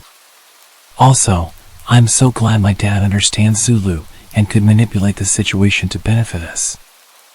Lastly, my family will forever be in debt to our good boys and girls that warned us that night. A terrifying and life-changing outcome would have 100% happened had it not been for our incredible dogs. From that day onwards, my dad always gave them leftover rice or meat with their dinner. I'm sure there was a special place in heaven reserved for you angels. If you're enjoying the video, please leave a like.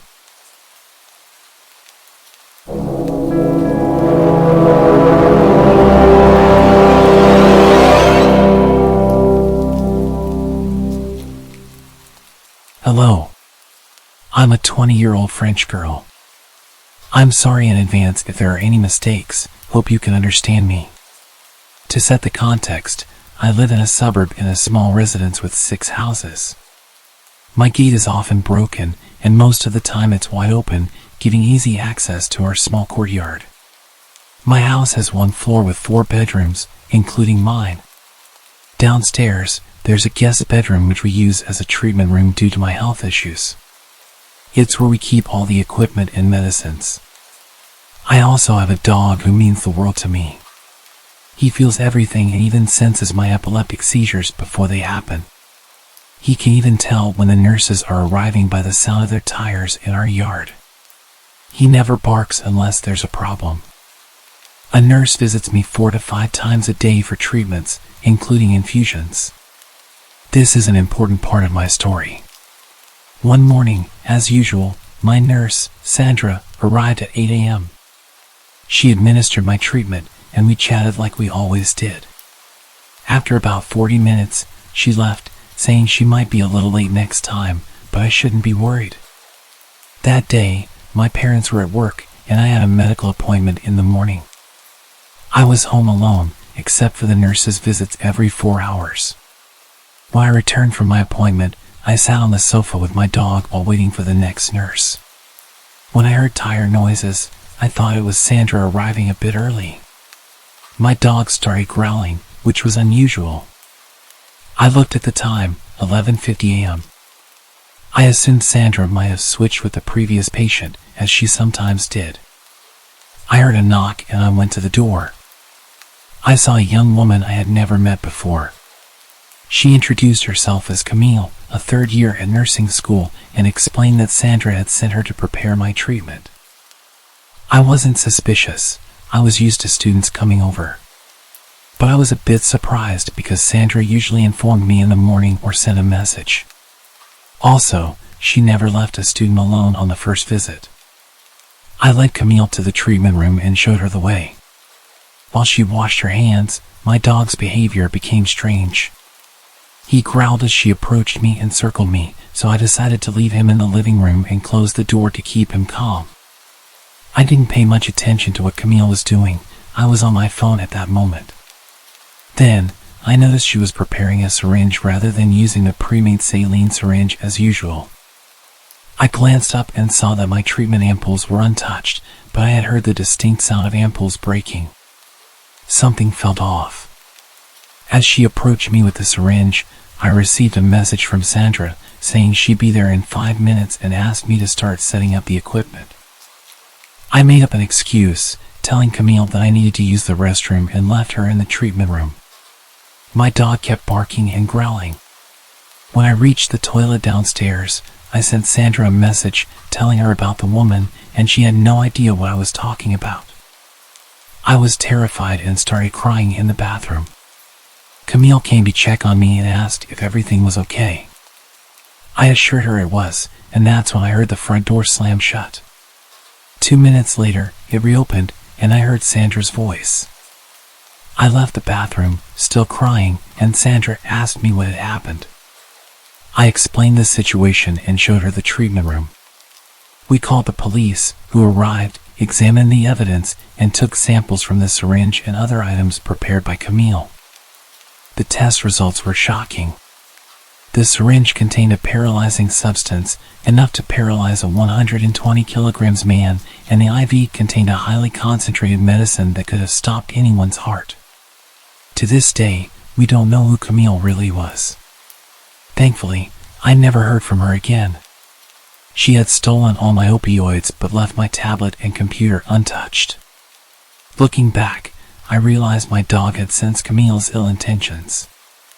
I should have been more vigilant, especially since she was a stranger and on her own. My treatments are far from simple. I often wonder what could have happened if I hadn't checked my phone that day.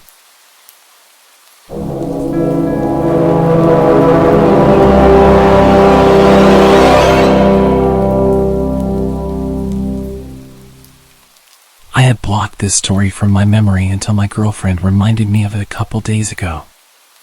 I started dating my girlfriend at the end of my senior year, and I used multiple dating apps before we started dating. I had my Snapchat listed in many of my dating app profiles. This is important. Nothing led to anything with the apps. I talked to people for a bit and eventually the conversation would die out. When I began dating my girlfriend, I had deleted the apps but never deleted my account, meaning people could still see my profile and my Snapchat account. I realized this after a few people would add me, but it didn't bother me much because I'd tell them I had a girlfriend. As you would imagine, the conversation would end at that point. But there was this one guy that added me, let's call him Adam. And he asked me if I was available. Being straight, I was used to guys adding me, so I gave him the usual response. Sorry, I'm straight and I have a girlfriend. I expected him to leave me alone, but it didn't stop him. At first the messages were normal. How was your day? What did you do today? Simple stuff like that. Being the nice guy I am, I responded because I thought this guy just wanted to be friends, and having a gay friend is okay with me. Then the messages progressively got more creepy. He started asking questions about my girlfriend, and not the basic questions. As the days passed, I started to notice that Tyler's vocabulary was very similar to Adam's. I wasn't sure about it, so I didn't make any assumptions that it was him. I shared Tyler's Snapchat with my girlfriend, who added him to investigate. As soon as she added Tyler's snap, Tyler flipped out on her, confirming that it was indeed Adam. Realizing this, I blocked him again. After that, everything went quiet from Adam for about a month. I live in the suburbs of Chicago, and both my girlfriend and I live down the street from each other. We often see each other, and our families are good friends. Anyway, a month went by until I received a letter with no address or name on it, just my name on the front. I opened it, and to my shock and horror, it was basically a love letter from Adam. The letter expressed his love for me and his desire for me to run off with him. The letter took a very sexual turn halfway through, with explicit descriptions of what he wanted to do to me. At that moment, I had two horrifying realizations. One was that he knew my address, and two, he had dropped off the letter himself, meaning he was in my town. I immediately called my girlfriend, who was equally shocked. After consulting with my parents, we called the cops. Unfortunately, since I had blocked and removed Adam's social media information and the letter had no return address, there was nothing we could do about it. Day after day, letters kept appearing in my mailbox until they also started showing up at my girlfriend's place. Her letters were far worse than mine. Adam wrote about how much he hated her and how he wanted to hurt her. He described in detail the ways he would inflict pain on her until she broke up with me. Like me, she reported this to the police, but they could do nothing about it. My girlfriend's family had plans to go to Hawaii for vacation, and I was house sitting for them. The first couple of days went fine until one of the last nights of the week. As usual, I was at their house, watching TV on the couch, when the power went out. It was around 1 a.m., and it was pitch black. The next few seconds were silent, and then I heard a window smash from the office. To help you understand the layout of the house, when you entered the front door, the living room was on your left, straight ahead were both the kitchen and stairs, and to the right were the office and dining room. Upstairs, as soon as you reached the top of the stairs, there was a bathroom straight ahead. My girlfriend's room was on the right, and the other bedrooms were on the left. I immediately grabbed a kitchen knife and ran upstairs to hide while I called the cops. I quickly got into my girlfriend's room and slipped into the closet. As soon as I was able to contact the operator, I heard the intruder pounding up the steps. Thankfully, I had relayed all the information to the operator in time, and she stayed on the phone as we both remained quiet. The intruder took a left when he reached the top of the stairs, which gave more time for the cops to arrive and for me to get ready, just in case I needed to defend myself. A few minutes passed until I heard the intruder start walking toward my girlfriend's room. In the precious seconds I had, I slipped out of the closet and positioned myself next to the door. As soon as he opened the door and started to enter the room, I took the kitchen knife and drove it into his shoulder. A young man screamed in pain as I heard a heavy metallic object make a large thud as it hit the ground. From there, I bolted out of the house, where I was met by 4 squad cars and cops with their guns raised. I raised my hands, shouting that he was upstairs in the right room. A few minutes passed, and the intruder was dragged out, still screaming in pain. With the siren lights flooding the street, I got a glimpse of his face. It was Adam. Later, an officer informed me that the metallic thud was caused by him dropping his handgun. Adam was from Texas and had traveled up to my state to be with me. He had rented a room at a local motel and would put letters in both my girlfriend's and my mailbox daily. He was doing this in the early hours of the morning. This was confirmed by the security footage from the motel he was staying at. On the night of the break-in, Adam had plans to kill my girlfriend and her family so that I would choose to be with him. He managed to pry open the power box, switched off the power to her house along with neighboring houses, and broke in with the intention of her being there. Well, unfortunately for him, she was enjoying a tropical vacation. To be honest, I have no idea how the outcome would have been different if they hadn't gone on vacation, and I am grateful that I still have my girlfriend as well as her family alive. So, to any stalkers out there, please stay away from my girlfriend.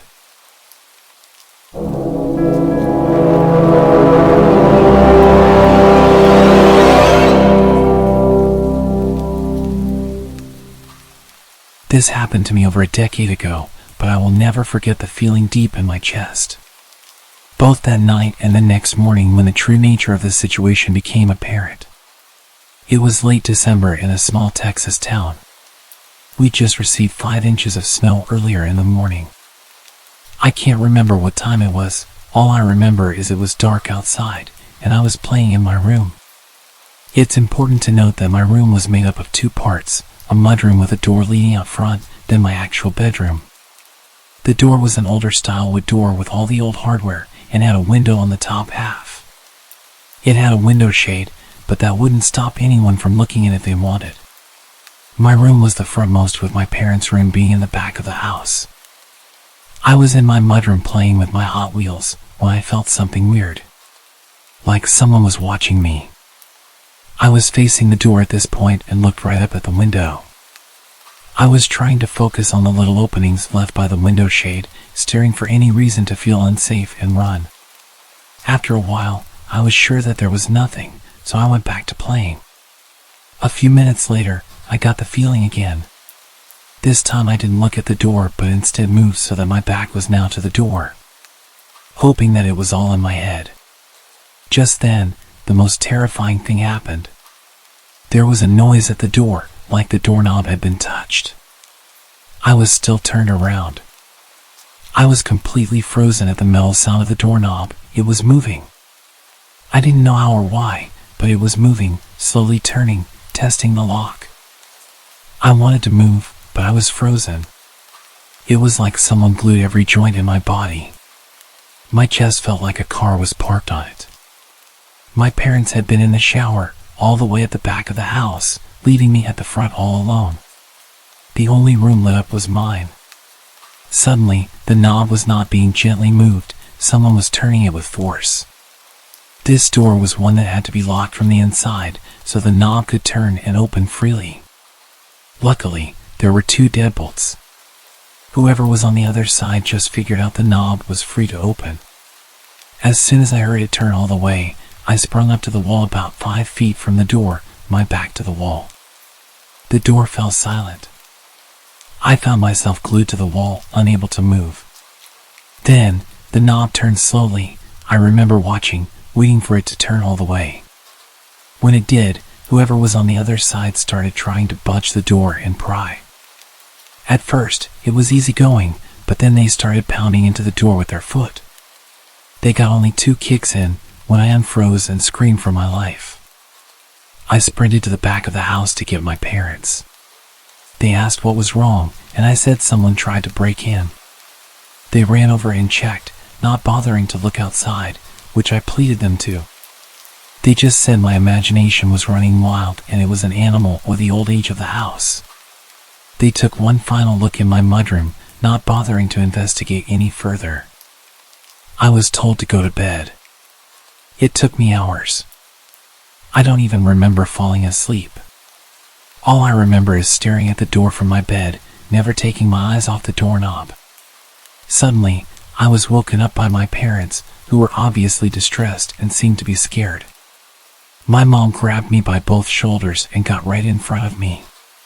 She asked very sternly why I thought someone tried to break in. When I told them this time, they seemed to listen.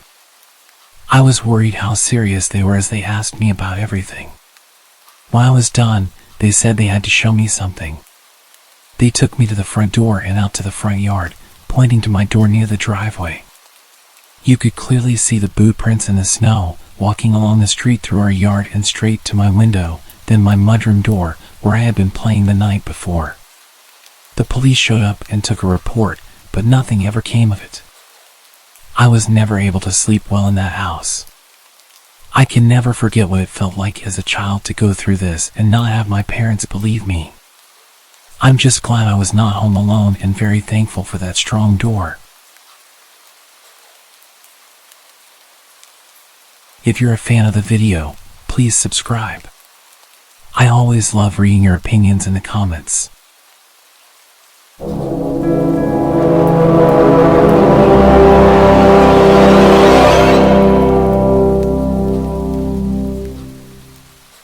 About 10 years ago, I lived on my own and didn't have much company. I was quite depressed at the time after losing my girlfriend to a drunk driver. I was enjoying a beer and watching the sunset on the back porch when I saw a massive scruffy man emerging from the tree line. My heart skipped a beat as he stumbled towards my house in a menacing way. Living alone, I often used my backyard for target practice. And at that moment, I was immensely grateful for it. Instinctively, I rushed to bolt all the doors while frantically dialing the police. What I didn't know was that this intruder had broken in the day before through a basement window and had spent the night squatting there. He had left the basement door unlocked, and at this point, he'd made his way inside the house and was making his way up the stairs towards me. I gripped my rifle, aiming it at the approaching man as he descended the hallway. I shouted at him, ordering him to stop and get on the ground, but he just kept walking towards me. I fired the first round, loaded with rock salt, but he showed no reaction. I quickly followed with a rubber bullet to the chest. Yet the drugged-up guy, who was clearly out of his mind, continued advancing. This guy was huge, at least twice my size, and I realized that whatever drugs he had in his body were going to push him through any pain that a rubber bullet would inflict. He was backing me into a corner. I desperately begged him to stop and warned him what would happen, but he just moaned at me like a zombie and shouted, "Shoot! Do it!" Then he lunged towards me. I took my third shot. It left a gaping hole in his chest. It barely even slowed him down. He kept coming, and in a frenzied struggle, he wrestled me to the ground. He was moaning and coughing up blood. Suddenly, he grabbed my face with both of his massive hands and started squeezing my head. It was utterly terrifying. I could feel him trying to burst my skull open like a balloon. I don't know how long it actually lasted, but it felt like forever. Eventually, the injury finally caught up with him, and he died on top of me. I was laying with him crushing me for a few minutes. My energy was completely drained, and I could barely breathe with his weight on top of me. His body was pushing my rifle into my chest, and it was causing me serious pain when I tilted his body to the side. I was completely drenched in his blood, and I can still remember the overwhelming smell. I'd completely forgotten that I was still on the phone with the operator, who had heard our entire exchange, which more or less amounted to me pleading, "Stop, or I'll shoot," and the man menacingly taunting. The police arrived soon after, and the incident made it to the local papers. There was a criminal investigation, but eventually, I was cleared of any wrongdoing. It turned out that the intruder was wanted for murder of an elderly couple in Baltimore and had somehow made his way 50 miles up the road into a rural area.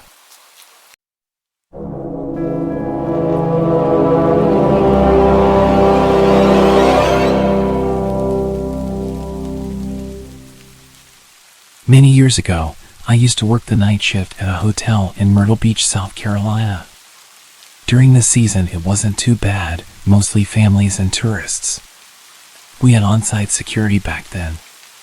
However, in the off-season, the winter months were different. The cheap weekly rates we offer attracted a lot of creepy people. The idea was supposed to be to make money in the off-season by renting to snowbirds, older retired people who came to the beach for about a month through the winter. It did not always work out that way. The cheap rates made it possible for a less than desirable element to become long-term residents. I've discovered more than my fair share of meth labs, broken up physical assaults, and more during the winter months. Working the third shift, I would meet some interesting people. The cold weather would mean some homeless people would come in to get warm and grab some free coffee. I wasn't supposed to let them, but it's not in me to be cruel. I would let them grab a coffee and get warm for a minute, as long as they didn't cause trouble. As you can see, night shift in the winter made for some crazy and sometimes creepy stories. I have a lot, but this one is one that stands out because it didn't end well for me. I had a great night up to this point. I had gone to an indie wrestling show with my best friend before work. In fact, I had agreed to come in an hour early the next night for the young lady that worked the second shift in exchange for her working an hour late for me.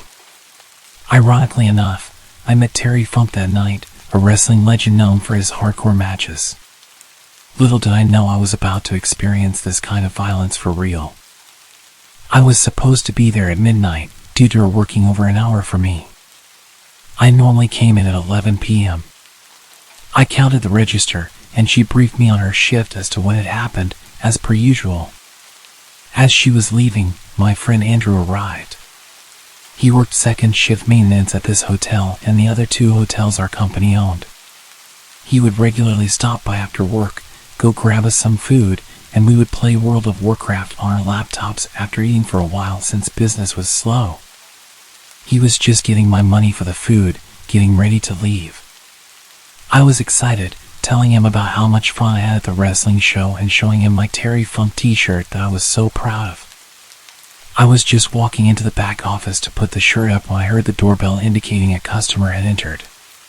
It's true what they say, ask not for whom the bell tolls, it tolls for thee. I had turned around when I heard someone say something loudly, but I still couldn't make out what they had said. I had just reached the doorway when I saw Andrew fall down in front of me. The next thing I know, a guy walks around the corner and punches me in the head with a short steel pipe in his hand. It staggered me, and I fell to the ground. Before I could react, he hits me in the head with the pipe.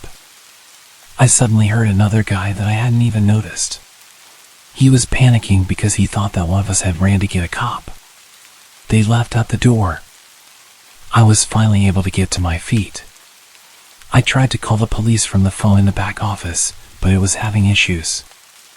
I slammed it in frustration. I was hurting and scared, really freaking out. I realized that they could come back, so I ran and locked the door. I didn't know where Andrew had gone, and that worried me. I called 911 and started to notice the blood pouring down my head. I told the operator I had been attacked and needed an officer and an ambulance. I then called Travis, the manager of the hotel, to tell him what had happened. He thought I was messing with him at first because when we got bored, we would usually prank each other. I finally convinced him I was not joking. So he told me he was heading over straight away. The cops and the ambulance pulled up, and I opened the door. It was at this time I found out that after they sucker punched him and knocked him down, Andrew was able to amazingly jump over the desk and escape. He ran out just as a cop was driving by, which he ran to flag down for help. I ended up in the hospital emergency room where I had to have 10 staples in my scalp, and they gave me morphine for pain.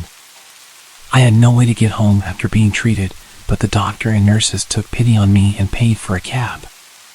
My plan was to go back to work because this was December and Christmas was coming.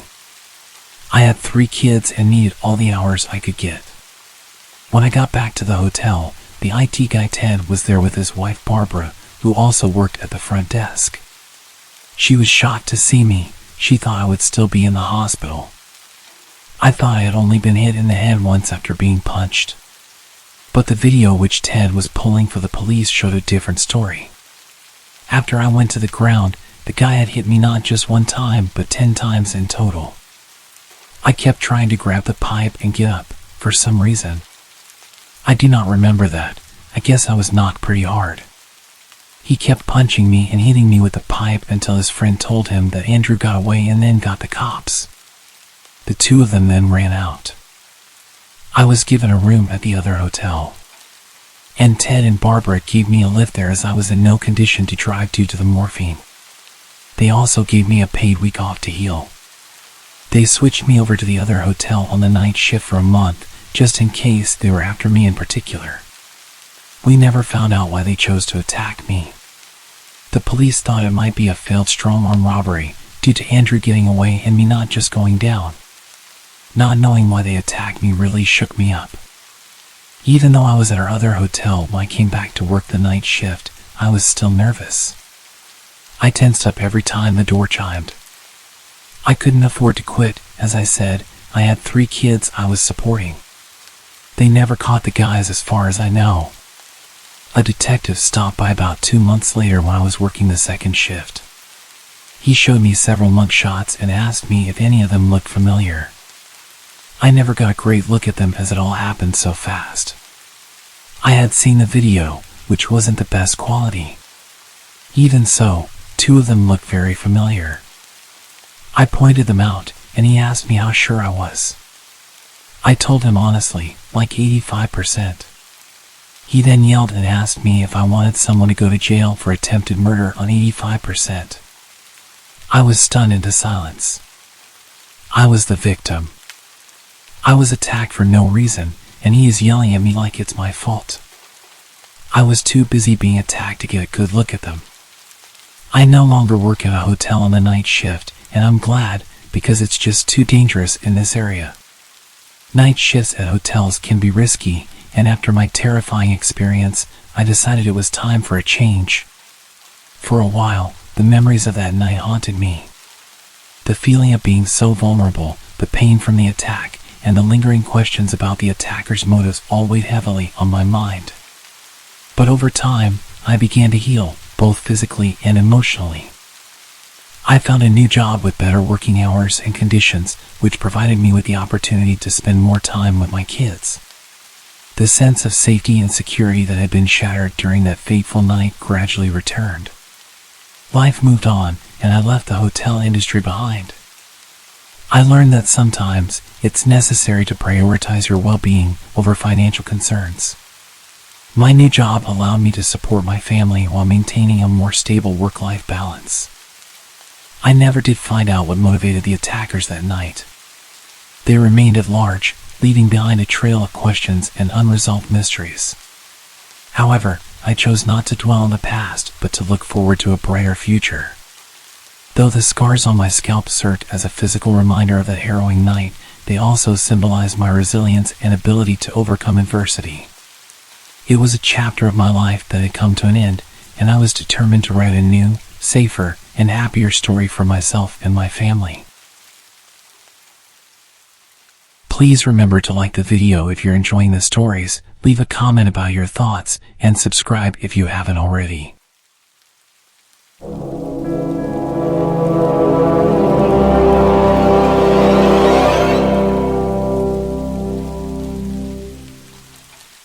I need to preface this by saying that I don't believe in ghosts or any other kind of paranormal activity. This is not an attempt to convince people of their existence. What I will say is that I have an open mind regarding things that I can't explain using logic or reasoning. I know something happened to me, I just don't know what. And nothing I've heard so far has come anywhere near a satisfactory explanation. But then, that's what had me creeped out about it. If I could just chalk it up to seeing a ghost or witnessing a glitch in the matrix, as I've heard people call it, or any of that, at least I could draw a line under it and move on. But I can't. Because I have no idea what happened that night, and neither does anyone else. I used to work for a security company that contracted overnight work for large office buildings in downtown Houston. Some of the buildings were real nice places, and their security offices had all kinds of amenities that others just didn't have. The only problem was they made for some of the most boring overnight shifts you could possibly imagine. Tough guards can be exhausting and dangerous, but boredom is a different kind of poison altogether. So you understand what I say, out of all the places that I could have expected my scariest night working security, these places didn't get anywhere near the top 10. One of the buildings we worked in had a bunch of different offices on each floor with a layout, each one being shaped like a letter U. Each of the floors was owned by a different company for the most part. Anyway, so most had a different design but the same layout, and part of that layout were those polished metal plates that sat on the corner of each corridor. They were positioned at the 90-degree angles in the U shape. At first, I figured it was just an odd design choice. Then I figured out that they were like mirrors. If someone was walking down the connecting corridor and you couldn't see them, you'd be able to see a little movement in the polished metal so you wouldn't run into anyone or get a fright. Kind of clever, right? Well, listen to this. One night, I'm working the overnight shift with 2 other coworkers. When it comes my turn to perform a physical sweep of the building, we had most of the building mapped out with cameras, but no security guard worth his salt relies on electronics. So every half hour, one of the guards would take a quick walk around each of the floors just to make sure everything was A-okay. Most of the guys would just take elevators up and down, but it was around this time that I decided to take the stairs a few times a night to get some exercise. I was a few pounds heavier than I wanted to be, and walking up even 5 or 6 flights of stairs sucked. So I took as many flights as I could, then took the elevator the rest of the way. It also helped kill time on those hellish shifts. Anyway, this one time, I managed to hustle all the way up to the 9th floor, which was totally a new record for me. But I was completely out of gas. I literally had to lean against the wall to catch my breath, making sure to stay in the stairwell's blind spots so my coworkers wouldn't watch and laugh at me. Once I had myself together again, I walked out into the corridor and towards the first bend in the U-shaped layout that I mentioned earlier. As I got within a few feet of it, I froze. For the first time in the whole time that I'd worked there, I saw a reflection in a polished metal mirror thing. It wasn't crystal clear, but it was absolutely different to how it usually looked. I had the usual reflective image ingrained into my memory because I saw it hundreds of times a night. I could clearly see someone standing in the connecting hallway, wearing what looked to be the same kind of security uniform as me. I called out, thinking it was one of my coworkers. Then the white shirt shape suddenly moved out of sight. Now, right away, I thought this was a prank. I caught them trying to scare me. So, as I'm walking around the corners, I'm kind of calling out, "Hey, I know you're there. I saw you in the reflection." I get around each corner, but I don't see anyone. I assume the guy had ducked into one of the conference rooms or offices as a backup. I checked all of them, and they were all empty. I called down on my radio to make sure someone was really up there with me and they're just hiding in a closet or something because they're a bunch of immature idiots. The second I heard both guys talking on the same radio, I felt myself getting just a little bit freaked out. Either I was having some kind of weird episode after power walking up those 9 flights, where my eyes were playing tricks on me, or something very bad was happening. So, naturally, I'm starting to get a little worried. Not majorly worried, just a little. I decided to take the elevator the rest of the way. I was still concerned about my health, but then as I'm walking back towards it, something happened that makes me feel cold just to think about to this day. It felt like someone walked up behind me, and it felt like it was fast. I heard the footsteps that definitely weren't my own, and I felt that feeling of imminent danger you get when someone rushes you from behind. I turned, had my hand on my sidearm, ready to defend myself. But there was nothing there. Just an empty corridor with me standing in it. I can't even really think of the words for the kind of fear that I was feeling in that moment. The best that I can come up with is it was like a physical force, and that fear hit me and pushed me towards the elevator at a speed walk. I was convinced that someone was up there with me. But at the same time, they either had to be psychic or a ninja to rush up on me like that, or at least make me feel like I was being creeped on. None of it made any sense, and more, I was thinking that there was something wrong with me, not that something weird was going on. Once I was safely in the elevator, I called down to my coworkers and asked them to watch all of the cameras on the 10th floor for any kind of movement. They replied, asking if I was all good or if I needed help, probably because they could hear the state I was in. But I told them to shut up, watch the cameras, and tell me if they could see anything or anyone. I was expecting a no, in which case I had to accept that I was having some kind of medical emergency and maybe even call 911. I heard about people having strokes or heart attacks and how they can feel confused or panicked, so that's all my hypochondriac mind was thinking about. But then, as my radio crackled to life again, I heard the next thing they said, and I swear to Christ that I felt like I was going to throw up.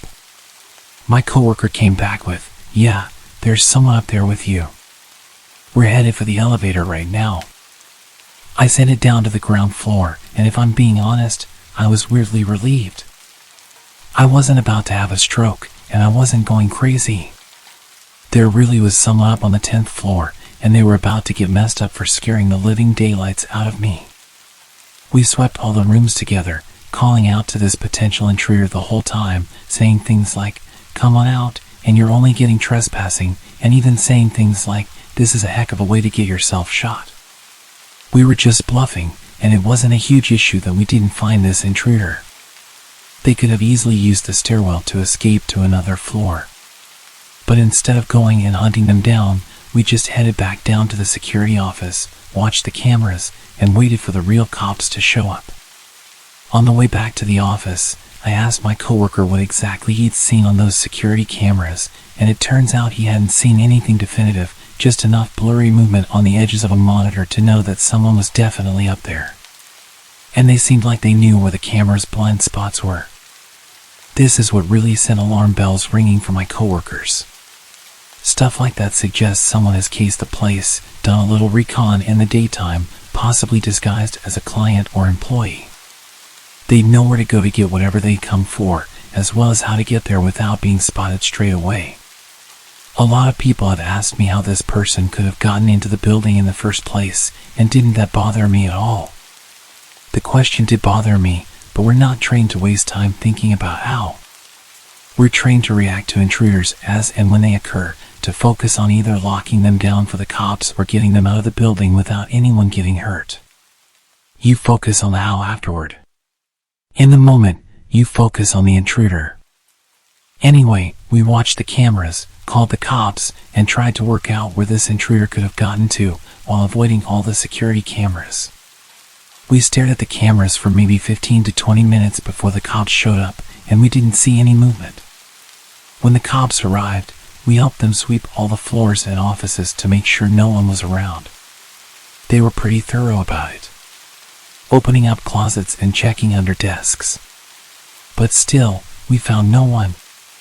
Even the cops said that it must have been spooky for whoever was up there alone, which sounded like the understatement of the century. But right then, when we were dealing with the situation, I was sure that it wasn't just me going nuts. The situation was resolving itself, so I was relatively calm again. When the cops left, we switched on the alarm systems for floors 9 to 13, meaning if anyone entered those floors again, we'd be instantly alerted, and a 911 call would automatically be issued. No alarms were triggered that night, so we figured the episode was pretty much over and done with. We'd have to talk to the head of security about it, and there was no doubt that he'd be very interested in how he let something like that happen. But no one expected to get fired. In the weeks afterward, I realized how much the experience had affected me. The longer I went on wondering about it, the worse the feeling got.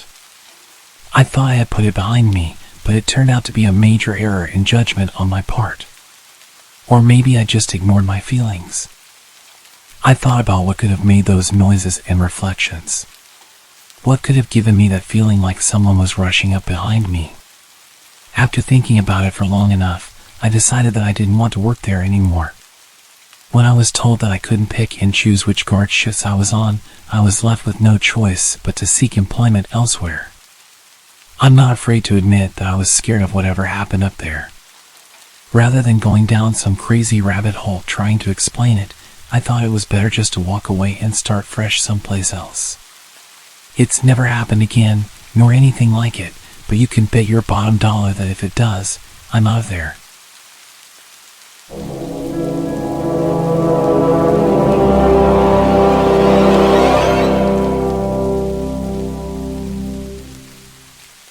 A couple of years ago, I was living in Colombo, in Sri Lanka, at a small hostel on the outskirts of the city. The hostel catered to long-term guests, so I got to know everyone who lived there pretty well. Among the residents, there was a guy named Raj, and Raj served as a middleman of sorts in the local casinos. The casinos in the area were incredibly shady places, filled with Russian mobsters and other low-life criminals from China and India. While the casinos were technically illegal, they managed to continue their operations through bribery and government coercion. I visited one of them once, and it was a surreal experience.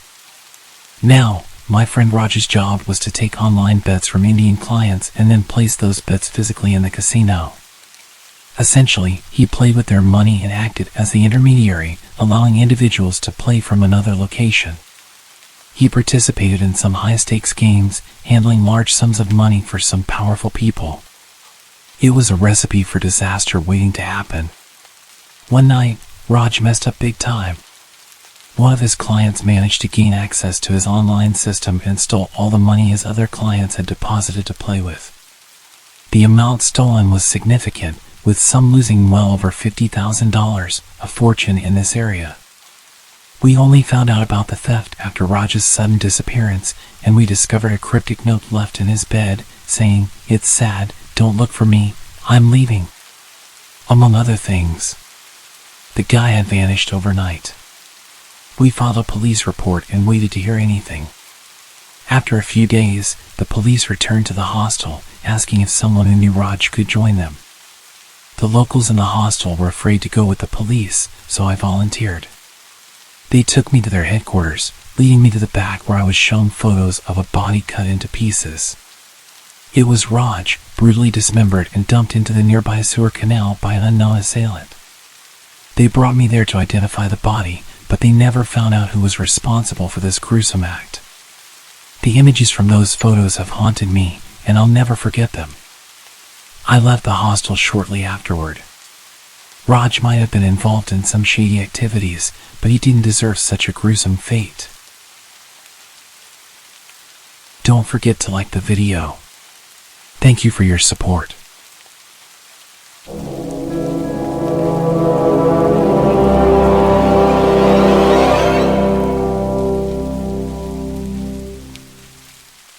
I work as a baker for a small bakery in a tourist town. I'm regularly at work around midnight most nights. I'm pretty close to the local strip of bars and clubs, so I hear late night partygoers, sirens a few times a night, and people yelling. That kind of stuff.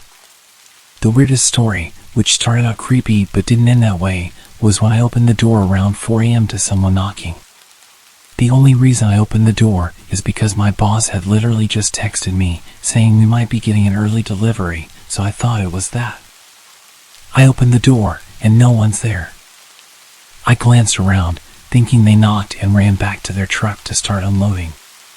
Then suddenly, someone steps out of the shadows, looking like Slender Man. I panic but hold it together pretty well. Once they got out of the shadows, it obviously wasn't a monster. It was just a tall, skinny girl with no pants on, no shoes, and a shirt that obviously wasn't hers. This poor girl then asks me if she can borrow a phone. It clicks in my mind what could have happened, and I tell her to come in. I let her use my phone. She tries to call her boyfriend and tells me that essentially she just woke up after passing out. She didn't know where she was, and I was the only light on the street. I didn't ask what happened to her, but she was saying something about pulling a firearm earlier and was hyperventilating over the cops being called on her, so I didn't call them. Her boyfriend never answered the phone, but I helped her figure out where her hotel was. Luckily, it was on the same block we were already on. I couldn't leave to walk with her or drive because I had a million things in the oven. I actually gave her my phone with the place pulled up on Google Maps and the flashlight on. She walked there, made it back okay, showered, took a nap, and brought me back my phone later in the morning. She hugged me twice and thanked me profusely, and I'm just sitting there like, damn, I didn't think I was getting my phone back. But I'm glad it worked out okay. I don't know if she was assaulted or just the type to strip when drunk or what, but she seemed okay after having been back to her hotel room. It could have gone a lot worse for her, so I'm glad I was the door she knocked on. God, did she give me a heart attack at first?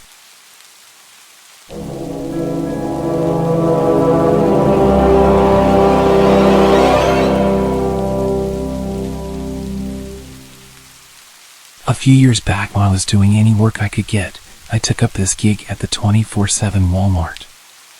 It was a bit more rundown than your typical Walmart. Dimly lit aisles, flickering fluorescent lights, and an eeriness that only an empty Walmart at 3 in the morning can provide. So picture this, I'm stocking shelves in the cereal aisle, just trying to keep myself awake with the monotonous routine. And then, out of nowhere, this guy saunters in. He's tall, I mean basketball player tall, with long strides that make him seem like he's on some sort of mission. There's hardly anyone around, and this dude's pacing down the aisles like he owns the place. Kind of weird, but not out of the ordinary Walmart weird. Just a late night shopper with a peculiar vibe. I'm busy stacking cereal boxes when I catch sight of him again. He's standing at the end of the aisle, staring at me with this grin that could send shivers down your spine.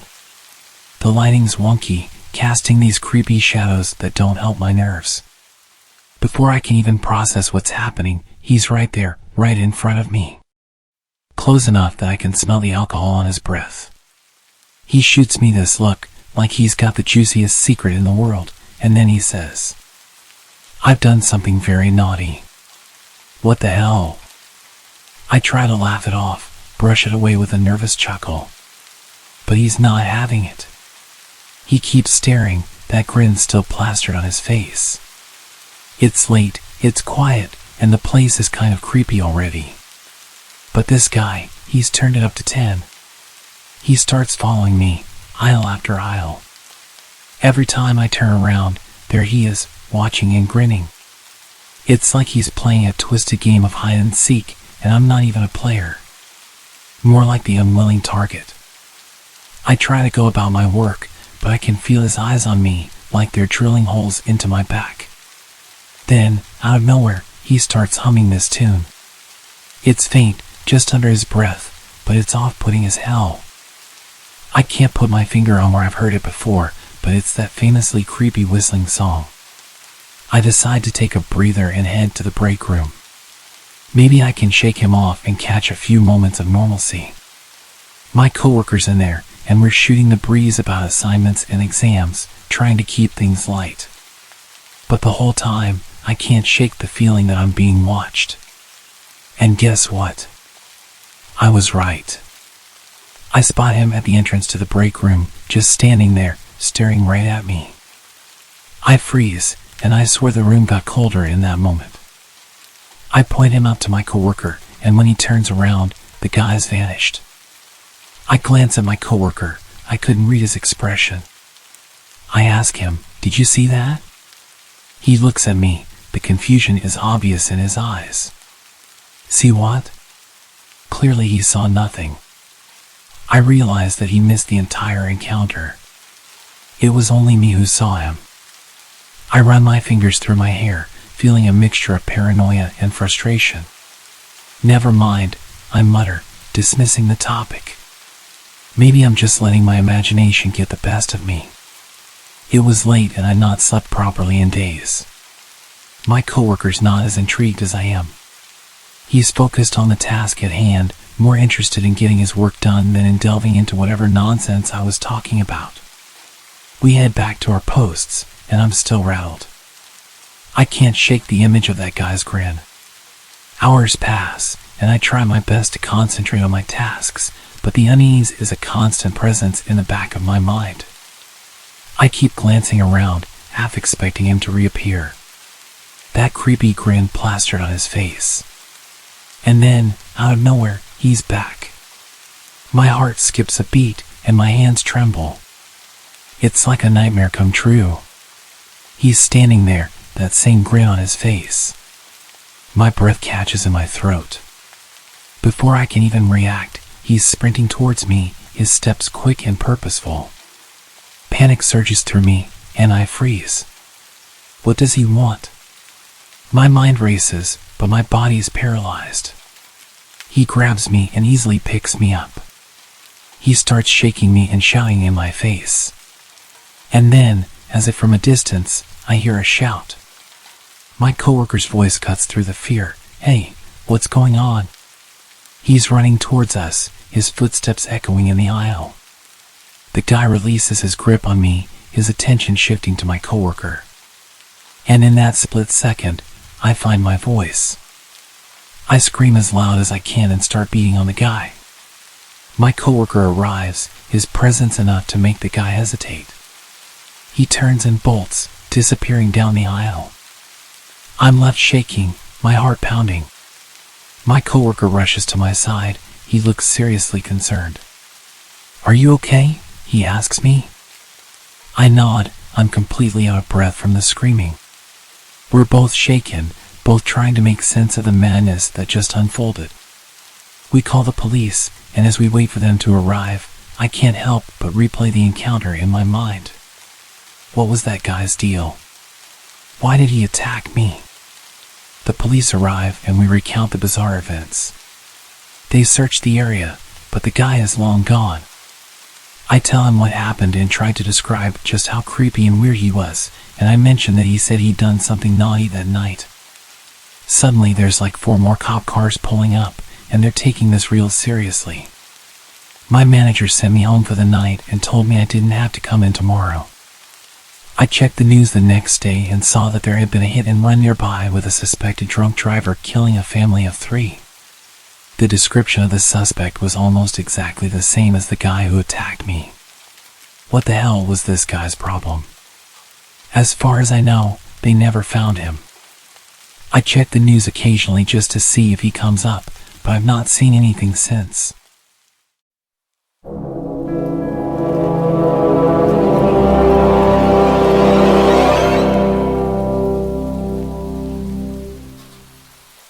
I've worked a few random jobs in my life. My first one was a summer job at 16 during summer break at a dairy farm. I absolutely hated it there, and it made it harder for me to find the motivation to even try finding work again when the time came. I don't really remember how I was first referred to the job, but the following summer, I ended up working as an office assistant for a self-employed photographer.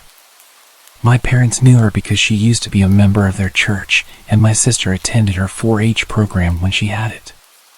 By that time, her health had begun to take a hit, as she claimed it was a mixture of things from chronic Lyme to fibromyalgia. I had also been warned by my parents that she was a little off. She was very religious and claimed to have had real encounters with demons, even participated in some exorcisms. I'm an atheist and a skeptic, so I never took her stories seriously. Aside from the weird things she would tell me, she was mostly harmless, and working for her was not very hard. The job basically required me to do a lot of data entry, as well as help prep her photos with some minor editing. She would also make me add her company watermark before uploading them. They'd end up on a site where her customers could browse them and then pick which ones they wanted to order. She primarily photographed horse events, dressage, stadium and cross-country jumping, etc. And for the first several months my job was in her living room, which was basically my office space at the time. Eventually, I was talked into tagging along at shows where she trained me as a photographer, and soon I was shooting at the events along with her. It was boring work, I won't lie. I'm not a horse person. But things didn't get weird until a year later when I learned the hard way it was not her that I needed to worry about. She had 2 sons. One who was out of state, the other who was in the Navy. The latter of the two, a guy called Nathan, I had only heard small things about. He was somewhere on the autism spectrum, but she was never clear on what exactly his diagnosis was. When he finally returned home and I met him for the first time while working in her living room, he seemed like a nice guy. A little odd, but not concerning. He was obsessed with movies, and being a bit of a movie buff myself, whenever he would venture to the living room to strike up a conversation, it would almost always be about whatever movies we were into or were excited to watch. I should point out here that I was 18 and he was in his mid-30s. At some point, he got it in his head that I was interested in him, though he never said anything directly to me. I had to find out about it from my parents. My mom worked as the secretary at the church, and Nathan somehow found out. I can only guess my boss had told him. One afternoon, Nathan showed up at my mom's desk and started gushing about his feelings. He talked about how much fun I was, how he loved talking to me, how he was planning to take me to the movies and take me to his church, and all these other plans he had for me. My mom was beyond uncomfortable, as was the pastor who happened to overhear it. And when I got home that night, she told me what had happened and suggested I make sure not to lead him on. I was completely baffled because I hadn't done anything. We'd never even discussed the possibility of doing anything together. I got even more uncomfortable around him over the next few weeks. I made an effort to acknowledge him less when he was around and keep the conversation short while stressing I had to do work.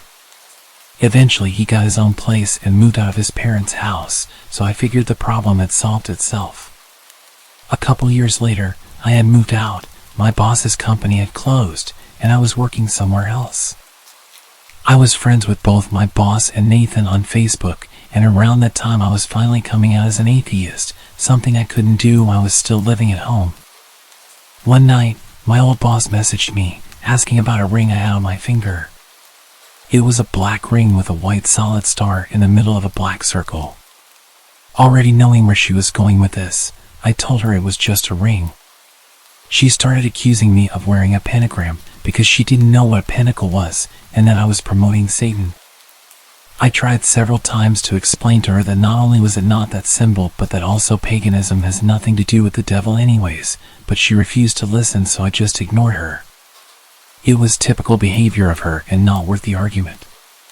The next morning, I had a message from Nathan telling me I needed to come to his church with him. I told him no, and the messages I received back gradually grew angrier and angrier. He went from asking to demanding I go with him. He told me I was lost and that I would not find the answers I needed by living the life I was. Eventually he outright said he thought the fact that I was wearing a pentagram was disgusting and that I was opening myself up for possession.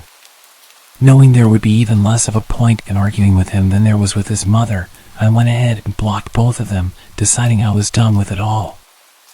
Then he started showing up at my workplace. He would always search through the store until he found me, and then once he did, he would corner me and not stop talking to me no matter how many times I tried to dodge him or tell him I needed to get back to work. Eventually the managers caught on and started intercepting him whenever he showed up. I wasn't making enough to pay the rent with that job, so I had to take up a second one. Within a week of working my second job, which was in a different town, he started showing up there. This time I told the managers who he was, and after that, every time he showed up, I was allowed to hide in the back room behind a locked door while they sped his order along and got him out. One of those many encounters, while I was hiding in the back, one of the managers was back there with me, inputting employee time punches into the computer when the both of us heard Nathan shout in our direction. "I know you remember me." That was the last straw for them, and they told him his business was no longer welcome there. He stopped showing up at my other job as well for a while. Fast forward to a few years later, I was getting used to not having to look over my shoulder every shift or check the parking lot for his truck. Then one day, he reappeared. He was browsing a section I was walking past when he spotted me and got this deer in the headlights look. I made a beeline to the break room because just seeing him made me scared. After that, he started showing up regularly. I would always find ways to dodge and avoid him, but he would still eventually spot me and know I was still there. I was debating whether or not to tell the managers, because at this point it had been a while since he had done anything, and saying something just because I was nervous didn't feel right. Call me a coward or an idiot, but that was my thought process. What happened next made me regret not speaking up. It was bound to happen eventually, but one night he managed to catch me while I was at the customer service desk. He approached me and said hi, and I immediately started to look for someone to signal over so I could make a break for it. But before I could say a word, he said something that made me feel sick. "How's your little girl doing?" "She's 3, right?" I looked at him, horrified. I had him completely blocked from all of my social media. I had his number blocked. I was living at a new address, and I had not seen or spoken to his mother since she confronted me about my ring. I had not told either of them I was a parent now, or that I was married, and I was not friends with anyone who knew them. "How's your husband doing?" "He's good." "He's a good man," I said, trying to reinforce the idea that I was not available to him and that I had no desire to have anything to do with him. "Really? Where does he work?" At this point, I felt like I was going to pass out. Thankfully, another employee approached, and I got the hell out of there. As I was leaving, he called out behind me. "I'll see you again. We'll talk. We'll go out and do something together." "We will." I reported him to the managers, telling them everything about the encounter, including all the information that he should not have had. They were able to pull up his face on CCTV, and while I have not heard anything, I'm guessing one of them finally managed to approach him because I haven't seen him since. This has been going on for 10 years and I want it to finally be over. If he shows up again, I'm going to the police, but I'm seriously hoping it never comes to that. I just want him to stop. I haven't seen him since the incident with my managers. I think he may have gotten scared off. Turned out one of my coworkers used to work with him too at a different job, and she also made a complaint about him to the managers. I don't know what they did with that information afterwards, but I know he hasn't shown up since. It sounds like they plan to call the cops if he sets foot in the store again. With 2 employee complaints of stalker-like behavior, they refuse to ignore that.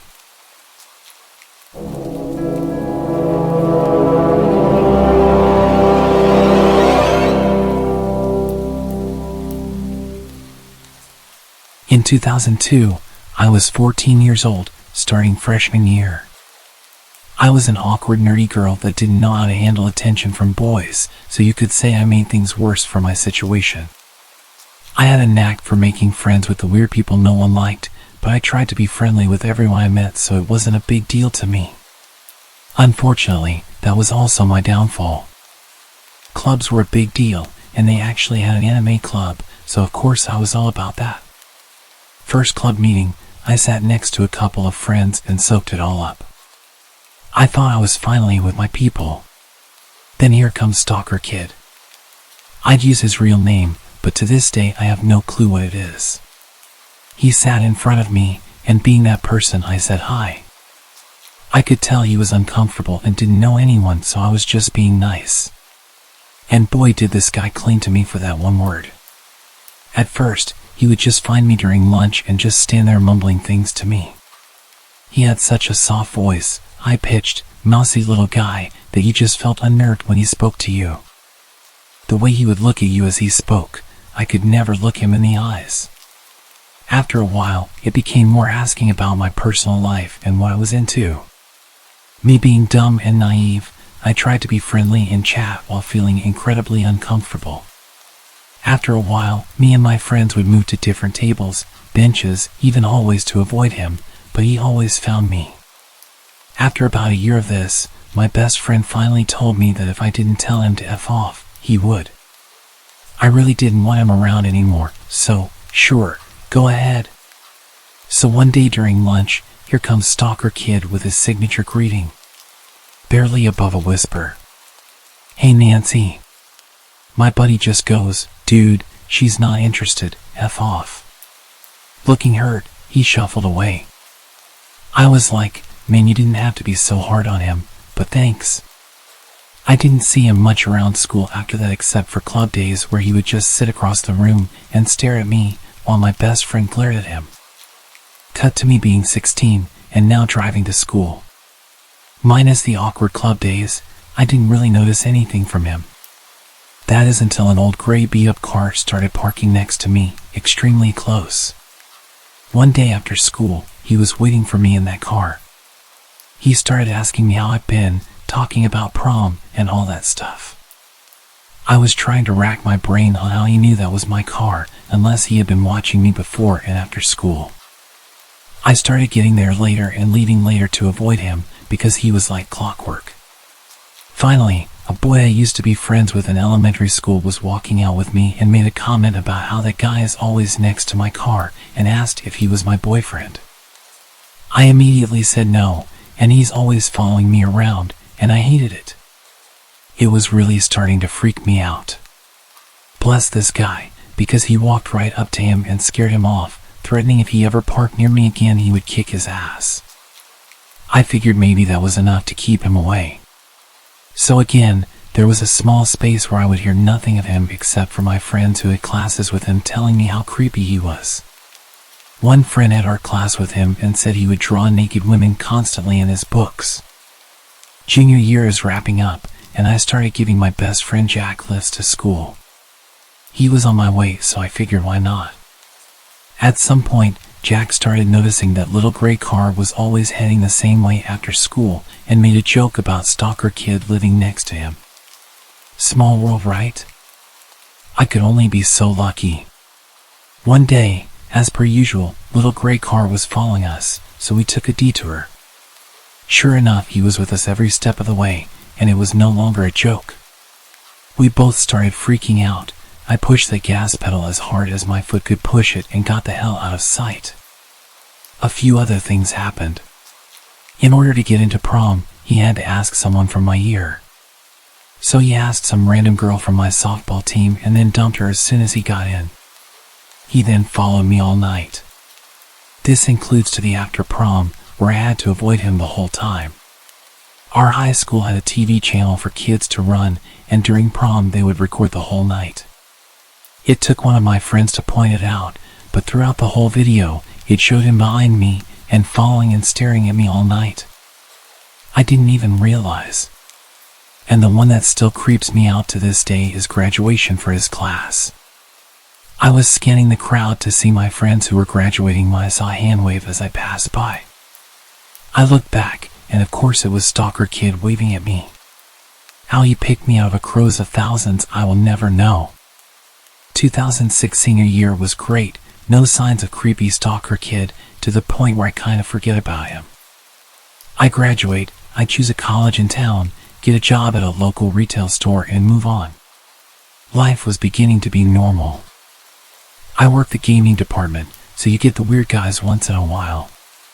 One that I saw a lot was this little Mexican guy with glasses who never purchased anything but would just walk around from time to time. Then, stalker kid comes strolling in the doors and walks into gaming and just talks. I ask how he knew I worked here. He says his friend saw me and knew we were friends. I tried to radio for help for someone to come and get him out. Finally, a big guy from computers walks by and asks for my help in the back. Once he pulls me to safety, I tell him everything. From that point, security is aware and is told to watch for this guy. Of course, he wasn't doing anything physical, so all they could do for me is watch out for him. So every time he came in, they would tell me and I would dip back to the warehouse. I started seeing his friend, who he called Ninja, constantly, and all he ever did was walked around on his phone. I began to suspect he was texting stalker kid to tell him I was at work, because sure enough, 10 minutes later, he would come in. So I tested this theory and started walking randomly around the store.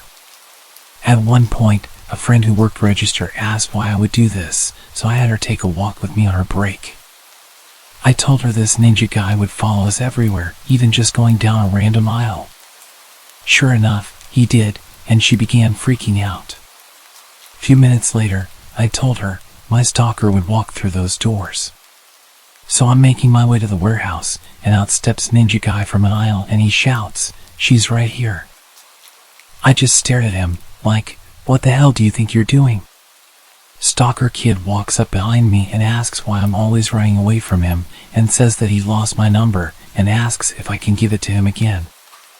I say sure, knowing damn well that I never gave it to him. I go to the warehouse to get a pen and paper. I wrote down, "This is where I work, don't ever come here again," and handed it to him. I told him and his friend to leave and called for security, who walked him out. Security tells me later that he also cried while they took him out. Later that day, as I'm leaving work, security offers to walk me to my car. I say sure. Stalker kid is out by my car waiting for me, so this is where security says he's not having it, and calls the police, which we are conveniently next to their headquarters. He books it when he sees the car. Few years go by, nothing comes up.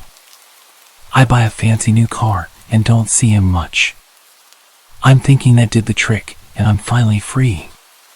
2012, my buddies and I are leaving work, ready to hit the night at the bar, per usual. We are all walking out the door, where we all have to stand and wait to hear the alarm sound to verify it's armed. As we are walking out, I hear it. That awful sound. "Hey Nancy." I cringe, grab my friend's arm and turn. There he is leaning on his car, waiting.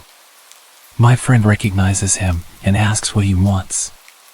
Guy says he just wants to talk to me. He said he didn't ever see my car, so he didn't think I worked here anymore. His other friend is sitting in the back seat of his car just staring at me blankly. I start to think the worst. If my friends leave me here, something tells me I'm not coming into work the next day. Or ever. I'm terrified that he's had years of time to think about our last encounter where I wrote my number down and made him cry. I grab my friend's arm tighter. My friend kicks off, pretends to be my boyfriend, and rips into him. My friend is about 2 feet taller and much bigger. They get into it, and I'm just standing in the parking lot and I'm just begging for my friend to kick his ass. He spooked stalker kids so bad that I'm pretty sure he pissed himself before getting in his car and booking it. Ever since, if he comes into the store, my friend stares him down from his office. Years later, I've moved on, gotten married, and moved out of town. Recently we've moved back to start a business, and to this day, I still feel myself looking behind me at stores on the off chance that I randomly bump into him. He caused me to have anxiety, mental and emotional pain, fear and trust issues for a decade. Even after moving on, I still feel the effects today. And I never even knew his name.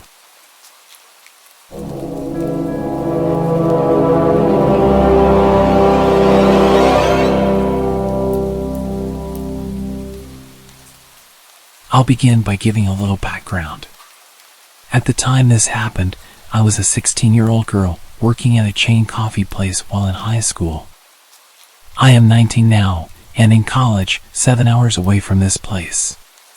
This happened at a time in my life in which I was super shy and had a tough time standing up for myself. In retrospect, I could have handled it a lot better. I used to work closing shifts with my best friend after school. It'd be from like 3 to 10 p.m. We worked at a relatively dead store, so we spent most of our time playing music and talking. We did our duties like taking the trash out and restocking, etc., although both of us always dreaded taking the trash out, as we had to go out back. The dumpsters were behind the store, in a dimly lit area, next to a sketchy liquor store. One night a man came in pretty late. It wasn't unusual to have customers come near closing. It was just uncommon to see anyone we didn't already know. Our store was mostly just regulars. He was lanky, and probably around 30. I mostly just remember his eyes. They were piercing, the type that never break a stare. I remember initially thinking he was attractive. Yikes. The way he spoke was short and concise, just ordering a small hot latte. I made his order and that was it. I told my friend about how I thought he was attractive, and we then started referring to him as the small hot latte guy. We always call people by their drink orders. He came a bunch of times after that. Each time staying a little longer and longer, talking a little more and more. One day he came with a woman, presumably his girlfriend. I remember I felt a little weird, like she was staring at me, or like they had spoken about me beforehand. She glanced over at him and said, "Wow, she is pretty." I didn't think much of it, said thank you, served them, and I thought that would be the end of it. He then began showing up and talking to me a lot without her. He started off as being friendly. I honestly don't even know what we'd talk about. Then he got kind of flirty. Initially I was just flattered, but being underage and immature, I didn't even think about the fact that it was kind of alarming. He began to stay for a while. Sometimes he would bring a laptop or a notebook. I could feel him staring at me and listening to our conversations. But at that point I wasn't getting creepy vibes from him, as my coworker and I had dealt with our fair share of creeps. He began by just giving little snacks or drinks. I would accept, but would never eat or drink them. It wasn't that I necessarily thought he had ill intentions, I just had a hard time accepting gifts. I remember one night he brought me a book about one of his favorite artists. I reluctantly took it but had tried to decline before. I remember telling him about one of my favorite musicians and sent him a link to a performance I really liked. He started being kind of sexual while still talking about the song. He then began talking super suggestively, and I would laugh it off and decline when he asked to send pictures. I began talking less and less and told my friend about the situation. She agreed that it was getting creepy and said I should maybe change my schedule. I told her I'd be fine, I'm stubborn. He'd still come every week at closing time, and he'd even stay in his car till we closed. Meaning he'd watch me go to the back to take the trash out. It was time to take out the trash and lock up, so we got ourselves together. I was opening the door while juggling like 3 bags of trash and saw something on the ground. I was confused at first, but then realized what I saw. It was flowers and a note. I felt sick to my stomach and looked around the parking lot. I didn't see his car. I threw them away immediately and told my friend I didn't want to read the note. She read it and told me I had to. It was something to the effect of, "I've never felt so connected to someone. You're breaking my heart. Please don't do this. I'm sorry." Looking back, I honestly didn't lead him on, but initially I felt as if I was in the wrong. Nonetheless, we turned the corner to take the trash out and both prayed the parking lot was empty. It was not. Let's just say the trash was not going to get taken out that night. I continued working there and still worked there on my breaks from college. I had different hours after that.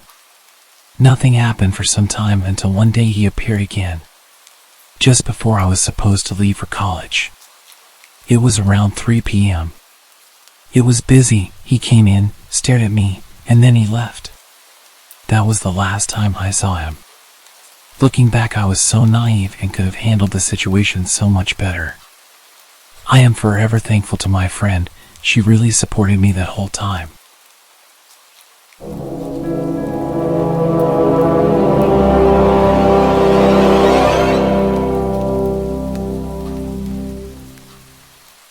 A year ago, I used to post my entire life to Snapchat. It was my go-to app for sharing bits of my life with friends and family. But then something happened that made me reconsider my online presence. One day, out of the blue, I received a friend request from an unfamiliar username. I didn't think much of it at the time and accepted the request without a second thought. It was just another random person, or so I assumed. Months passed, and I forgot about that peculiar friend request. My life went on, and I continued sharing snippets of my daily activities on Snapchat. Little did I know that someone was watching, very closely. It started innocently enough, with an unexpected snap. I opened it, thinking it was probably a friend sharing a funny meme or a cute pet photo. But as the image loaded, my heart almost stopped. It was an eerie, edited version of an old Snapchat story I had posted months ago. Floating love hearts surrounded the image, and the caption read, "Can't wait to see you." The chill running down my spine was hard to ignore. How did someone get access to my old stories? Who was behind this? Days turned into weeks, and more edited snaps kept arriving. Each one featured pictures taken from my past stories. The captions became increasingly unsettling, referring to my personal life. "How was your McDonald's on Friday?" And another said, "I loved that movie you watched last night." The sense of being watched was inescapable. I felt exposed and vulnerable, as though a stranger had invaded my privacy. It wasn't long before I decided to check Snap Maps, the feature that lets you see the real-time locations of your friends. My heart raced as I zoomed in on the map. There it was, a bit too close for comfort, the location of this creep. He was nearby, and the thought sent shivers down my spine. I couldn't shake the feeling that this was no ordinary prank or trolling. It felt personal, like someone was playing mind games with me. Fear gripped me as I realized the mysterious friend was getting closer to my location. I knew I had to act fast. I began taking screenshots of the disturbing snaps for evidence. Then, I contacted the local authorities and reported the unsettling situation. The investigation that followed uncovered the identity of the creep.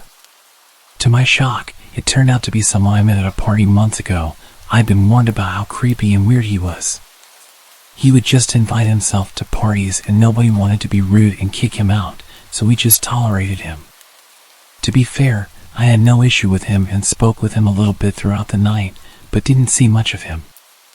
I guess being nice to the social outcast when everyone else kept him at arm's length was enough for him to become obsessed with me. They didn't end up charging him with anything, but they told him to leave me alone and explained to me that I could get a restraining order, but I didn't see the point.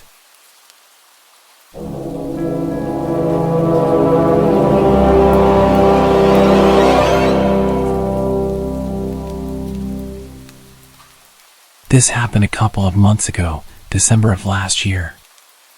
I started working a new job in the mall and had to work for most of Boxing Day. I was done at 10 and transit seemed to have ended at 7. I'm a student who didn't go home for the holidays due to this job and never had to deal with holiday transit hours. I decided to call an Uber and the driver picked me up right in front of the mall. We had a casual conversation during the drive back and he learned about where I worked and how I'm living on my own for the time being since my roommates went to their hometowns. Fast forward to the next day at work, around 6 p.m. This driver walks into the store and tries to strike a conversation with me, but I told him I had to get back to work. He also asked if we could hang out later, to which I said no, and he left. At the end of that shift, I walked out of the store, planning to take transit. As soon as I stepped out of the store, the driver immediately pulled up next to me and offered to give me a free ride back home. After going back and forth with me declining and him saying it's free, I decided to walk away and caught a bus home. I was pretty overwhelmed by the fact that he showed up to my workplace and waited 3 hours until I was done with work to offer me a ride home. I've reported this to Uber and they notified me that they suspended this driver, provided me with a full refund, and gave me a link to provide to the police if I plan on filing a report. Silly of me to give away information like that to a stranger, but I hope to never meet that driver again. He was about twice my age, he knows where my home is, and my name. Lesson learned.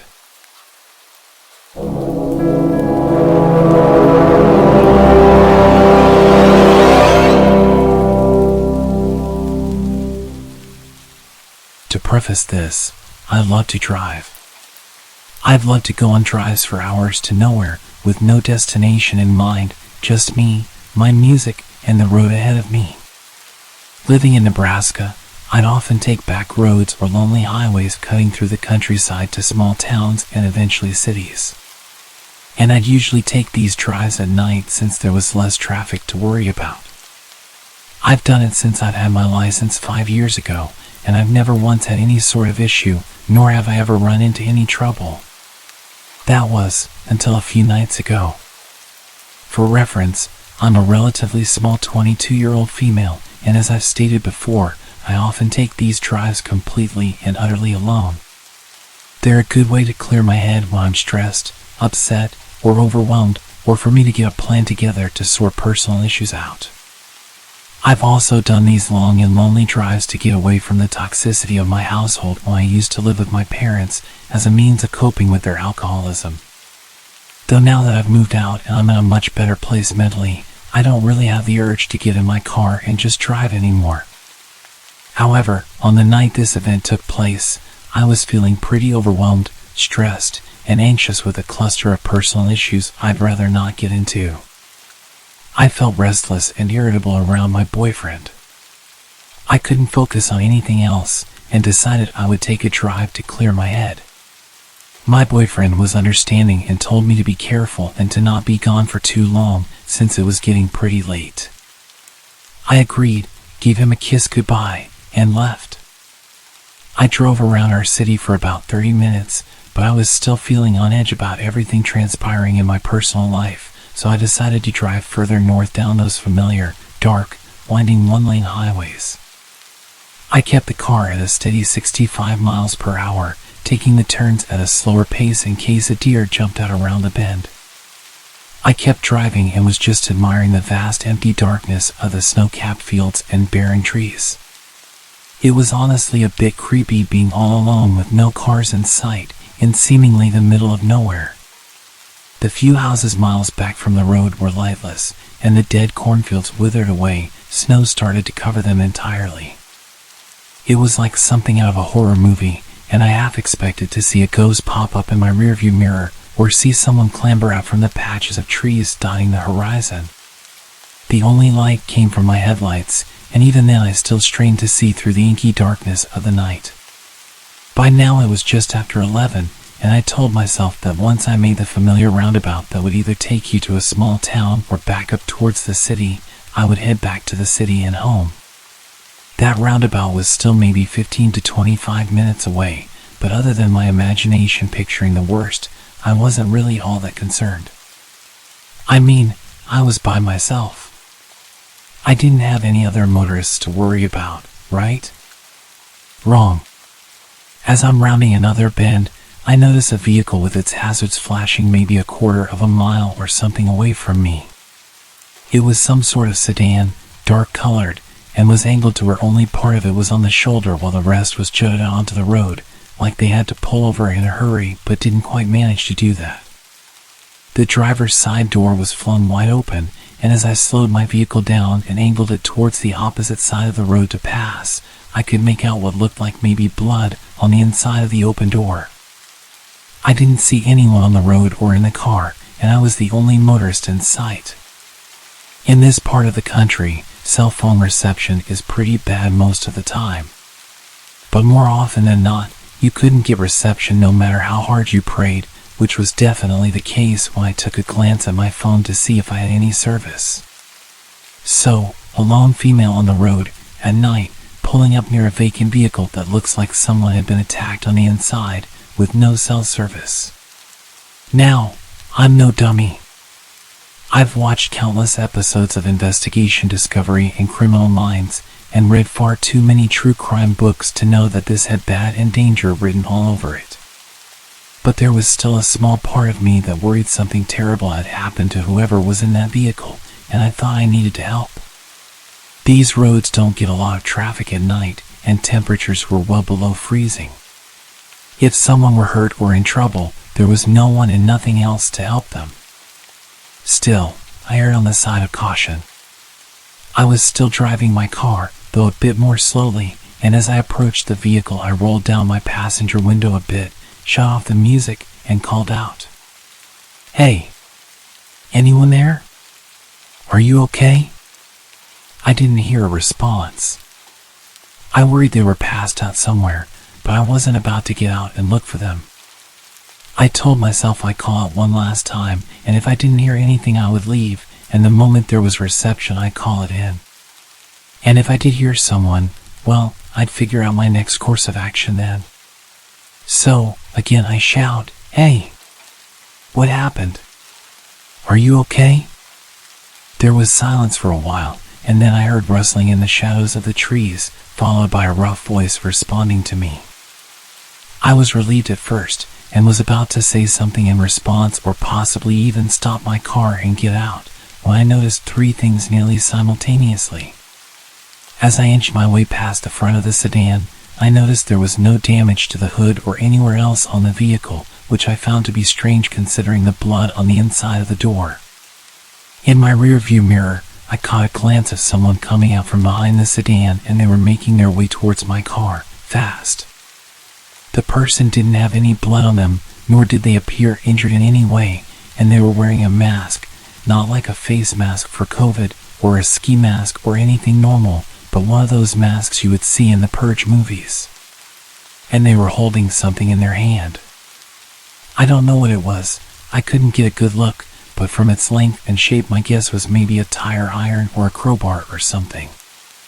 I don't need to tell you that I slammed on the gas as soon as I noticed those things, and drove like a bat straight out of hell. My heart thundering in my chest and my entire body shaking. My window was still rolled down in my haste, and the music was still shut off, so I could very clearly hear someone, definitely a man, shouting at me, though I had no clue what they were saying. I just knew I had to get out of there immediately. I stole one last look in my rearview mirror as I drove away, mostly to see if they were getting in their sedan to follow chase or if they had stopped. The man with the weapon was still standing in the middle of the road watching me, and right before I looked away from the mirror I saw a second man emerge from the trees that had been rustling earlier, also wearing one of those creepy masks and no trace of blood on him. I probably broke every law for speeding that night, but I wanted to get as far away from those men as possible. As soon as I made it to the roundabout, I turned towards town, parked in the Walmart parking lot that thankfully still had cars from who I assumed were workers closing up shop, and proceeded to have a full-on meltdown. When I could pull myself together, I called one of my friends, Troy, who was a police officer, to tell him what happened. He was concerned for me, and after asking if I was okay, where I was, did they follow me, etc., he told me since it was out of city limits he couldn't do much on his end. But he could get in contact with the local police or sheriff in that jurisdiction to take my statement and check it out. I agreed, thanked him, and while I waited for police to show up, I called my boyfriend. Through my hysterical sobs I managed to tell him what happened, not even 10 minutes ago. He was, as you could imagine, really concerned for my safety, and wanted me to either come home immediately or drive down himself to take me home. I told him the police were on their way to take my statement, so I couldn't leave and that I was okay, but I stayed on the phone with him until I saw the familiar police cruisers pulling into the lot. I gave the police my statement, and they assured me they would go back to the spot to take a look and that they would try to catch the guys who did it. But with no cameras and no description of the men, I wasn't sure they'd be able to. I didn't even get the license plate number, though at the time of my panic, the thought never came to mind until the police were asking me if I got it. All they had to go off of was a dark-colored sedan and two guys with masks. After I gave my statement, I went home and stayed curled up close to my boyfriend the whole night, listening to every sound the house made, in fear it would be those guys arriving any minute to finish whatever it was they started. Since the incident, I haven't heard back from police about whether or not they have any leads, and I'm not sure they ever will. I'm just thankful I'm still here and that I didn't stop my car or get out. I'm not sure what would have become of me if I had. I still have so many questions that have no answers. What were they doing? Was that blood on the inside of the car or just a ruse to get more attention? If it was really blood, did they hurt someone else? What would have happened to me if I had stopped my car?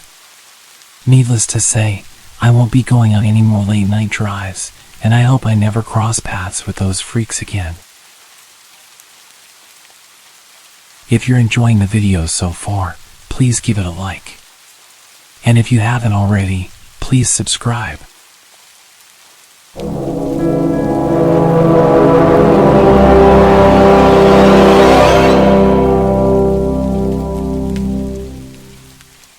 It all started with a normal day at work. I worked at a small grocery store at the time, and my duties consisted of gathering shopping carts in the parking lot and bagging groceries, the usual minimum wage stuff. It was rainy that morning, and of course, I was assigned to carts. About 2 hours into my shift, I saw a man rushing to get his groceries into the car. I ran over to him and started helping him with his bags. Mind if I help you get out of the rain? Yes. Thank you so much. As he was closing his trunk, he looked at me with a very surprised look on his face. He lowered his eyebrows, skinned me from head to toe, and smirked. Are you a new hire? No, I've been here for a couple of months.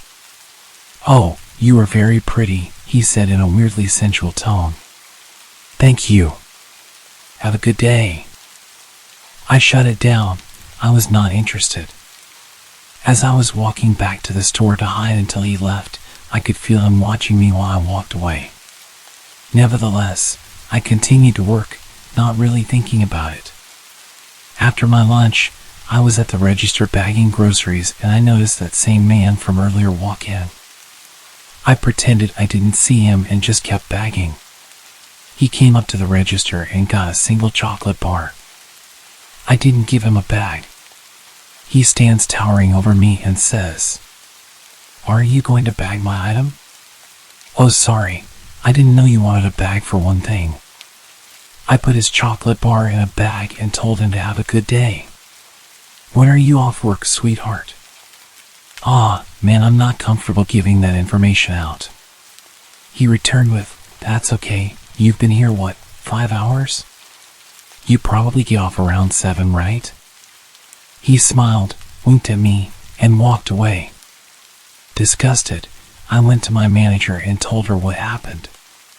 She told me not to work the lot anymore and to ask someone to walk me to my car. So by the end of my shift, I had a male coworker walk me to my truck, and we scanned the parking lot, looking for this man's car. We didn't see him, so my coworker went back inside and I started my truck. I called my mom to tell her about what happened, and once she answered, I left the parking lot. Literally, the second I turned onto the road, I saw his car pull onto the road behind me. I told my mom I thought he was going to follow me, and she just told me to drive around to try and lose him. I drove around for about 20 minutes, just going in circles around my town. I hit a red light and he pulled up next to me and started yelling something to me out his open window. I, of course, pretended he wasn't there, but I could still hear what he was saying. "You would bear some good kids for me. You'd make a great slave for me, little lady." He then started being very explicit about what he was going to do to me if he caught me. I told my mom I was going to dial 911, and if I wasn't home in an hour, then call the police. While I was trying to call the cops, the man speeds ahead of my truck and starts brake checking me. Frantic, I wait for the closest intersection and turn up the block. My phone fell under my seat while I was turning, so I decided to go to the nearest open establishment and run in and hide and have someone else call for help. The closest open business I could find was a convenience store and a gas station.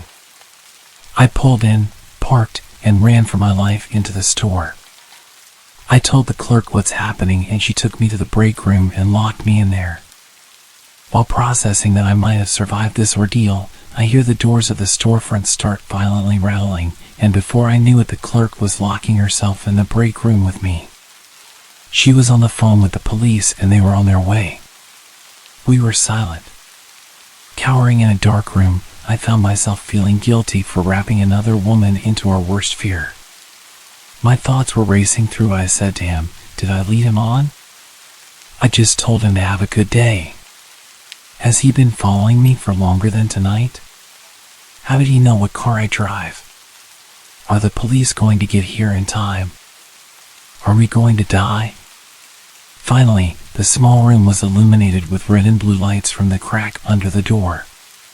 We hear a voice over the intercom telling us it's safe to come out. Whilst shaking, the clerk took out her keys and opened the door, so we walked out and gave our statements. After the police leave, I turned to my unexpected savior and profusely thanked her. We cry, hug, and she walks me to my car. The next night I went back and brought her some food and an Amazon gift card. I have been in a near-fatal car accident 10 feet away from a mountain lion in the wild, but I can tell you, with total honesty, I thought that was the end of my line. Thank you for reading. Stay aware, be cautious, stay safe.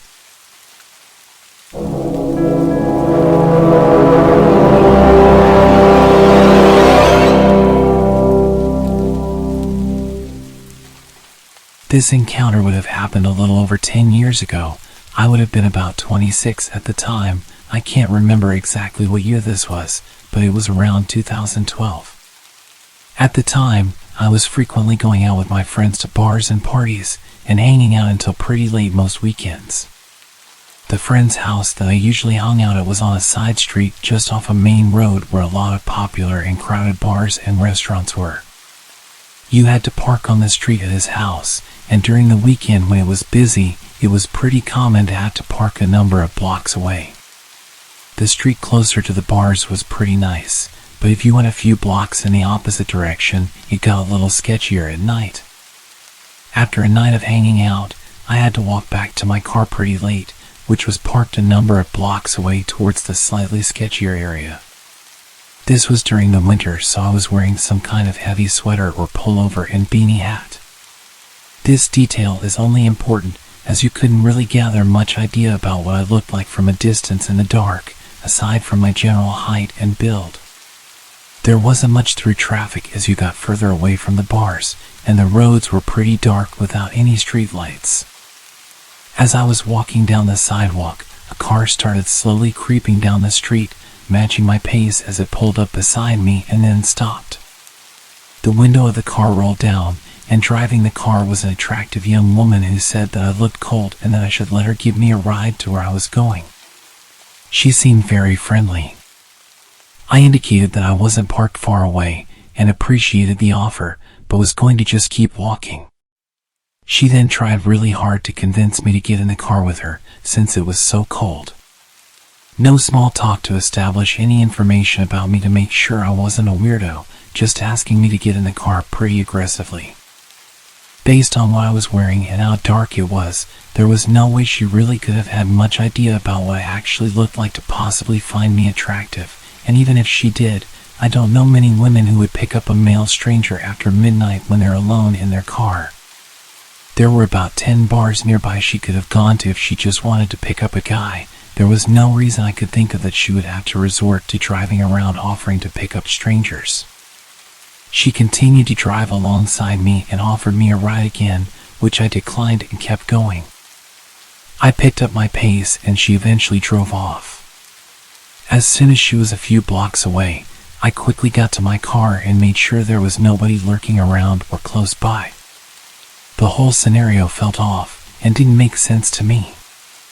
I asked my friends about it later, and all of the women agreed they wouldn't offer a random guy a ride, especially at night time, in that kind of scenario, even if the guy looked like Ryan Gosling or Channing Tatum. My suspicion is that there was someone laid down in the back seat of the car out of view with a weapon waiting to rob anyone who accepted the ride.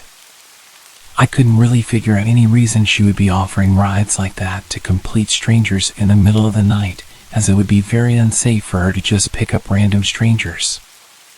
I just assumed there had to be something nefarious going on in that car, and I do wonder what would have happened if anyone just hopped in the car with her. I hope you're enjoying the stories so far. Thank you for supporting the channel.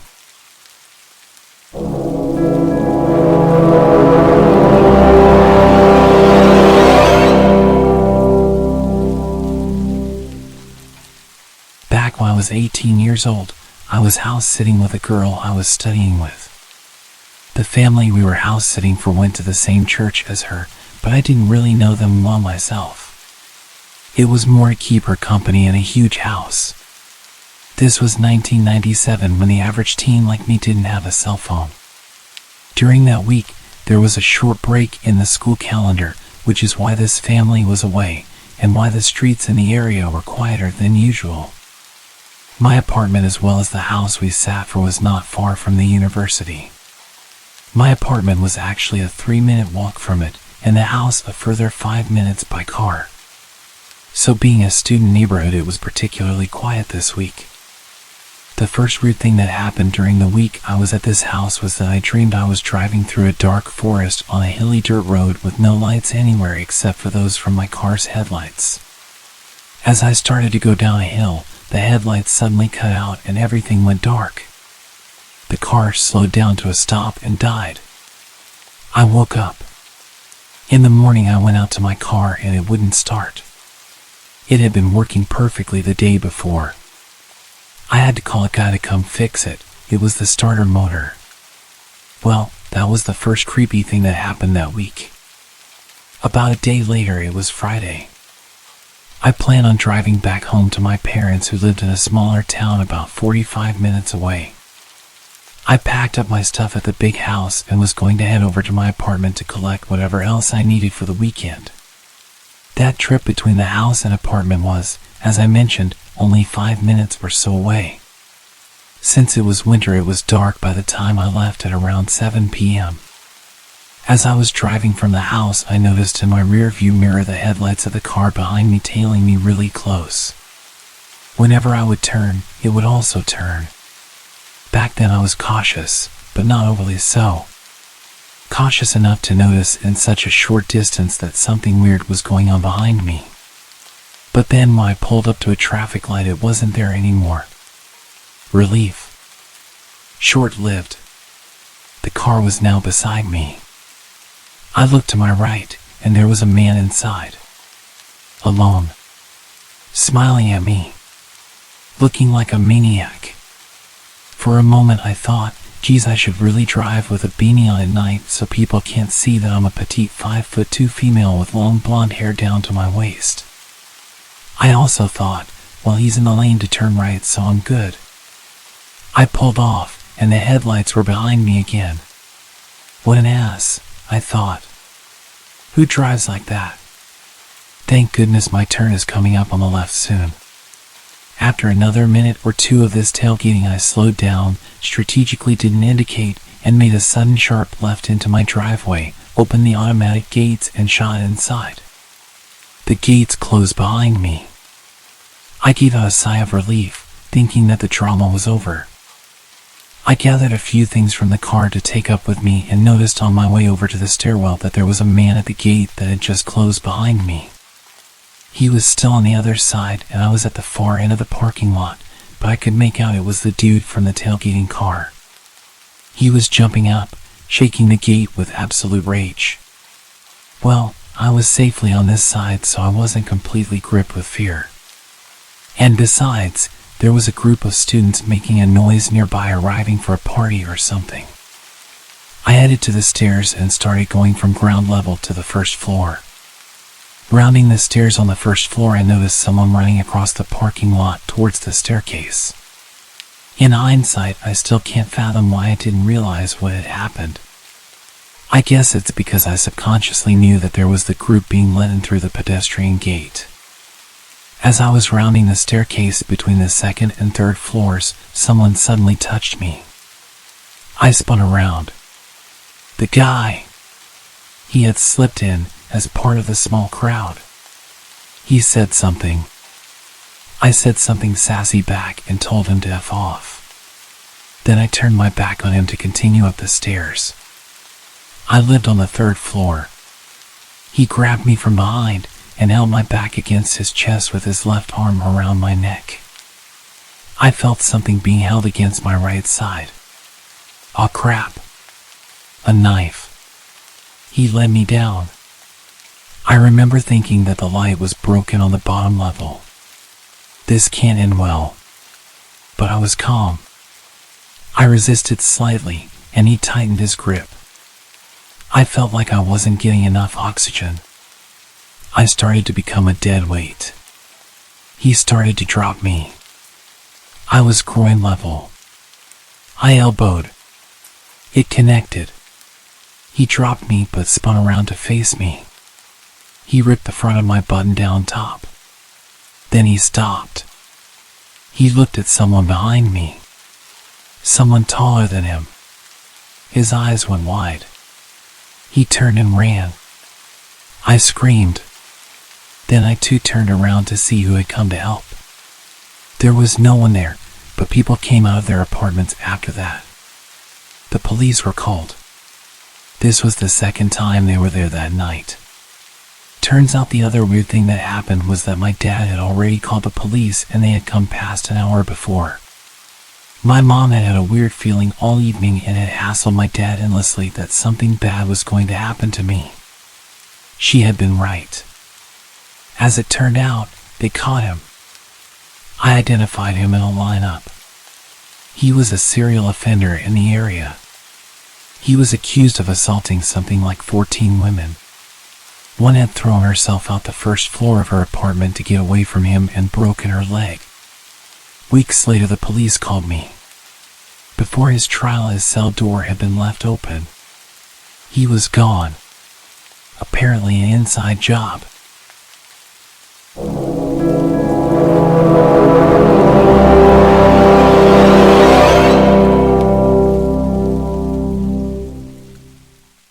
I've had a few creepy things happen to me in my life, but this one still makes me think about how things could have gone wrong very quickly.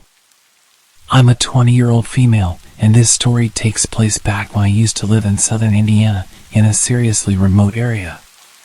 It was a weekend night, and my best friend and I were heading home after a graveyard shift at a local waffle joint. She decided to pick up her dog from her house so we could spend the night at my place. That's important later. We started heading into the rural countryside where I lived, and to get to my house, you had to travel down a long, narrow dirt road. About a mile in, we spotted a truck's headlights. As we got closer, we realized it was a nice truck, probably from around 2018. I can't say I know much about cars, so cut me some slack.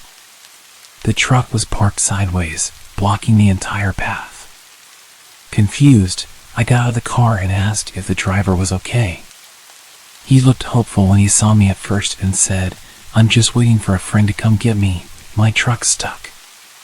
He smiled at me, but I noticed his pupils were nearly completely dilated. He glanced back at my car, saw that I had someone with me, and noticed the dog sticking its head out the window. His smile quickly faded, and he remarked, "Pit bulls are mean and nasty." With that, he turned around and got back in his truck. I returned to my friend and said, "Put this in reverse and use whatever hood race skills you have to get us out of here." We reversed my poor 95 Caddy, which really shouldn't have been driving on a dirt road, and made our way back to the main road, feeling relieved. We took a different route home. But then, to our surprise, the same guy was parked on that road, standing off to the side, smiling and staring into our headlights. We were on the verge of panicking and floored the gas pedal the rest of the way home. I don't know how he got there before us or what his intentions were, but I'm thankful I wasn't alone, being a pretty naive college girl at the time. Even though the presence of the pit bull probably saved us from that man, The dog actually ended up randomly snapping at my friend a few months later, causing her serious injuries. It had been a good dog its entire life, and I know she was a good owner, so I guess it's just an instinct thing with pit bulls. They can snap at any moment. Please leave a like and a comment if you haven't already. What was your favorite story?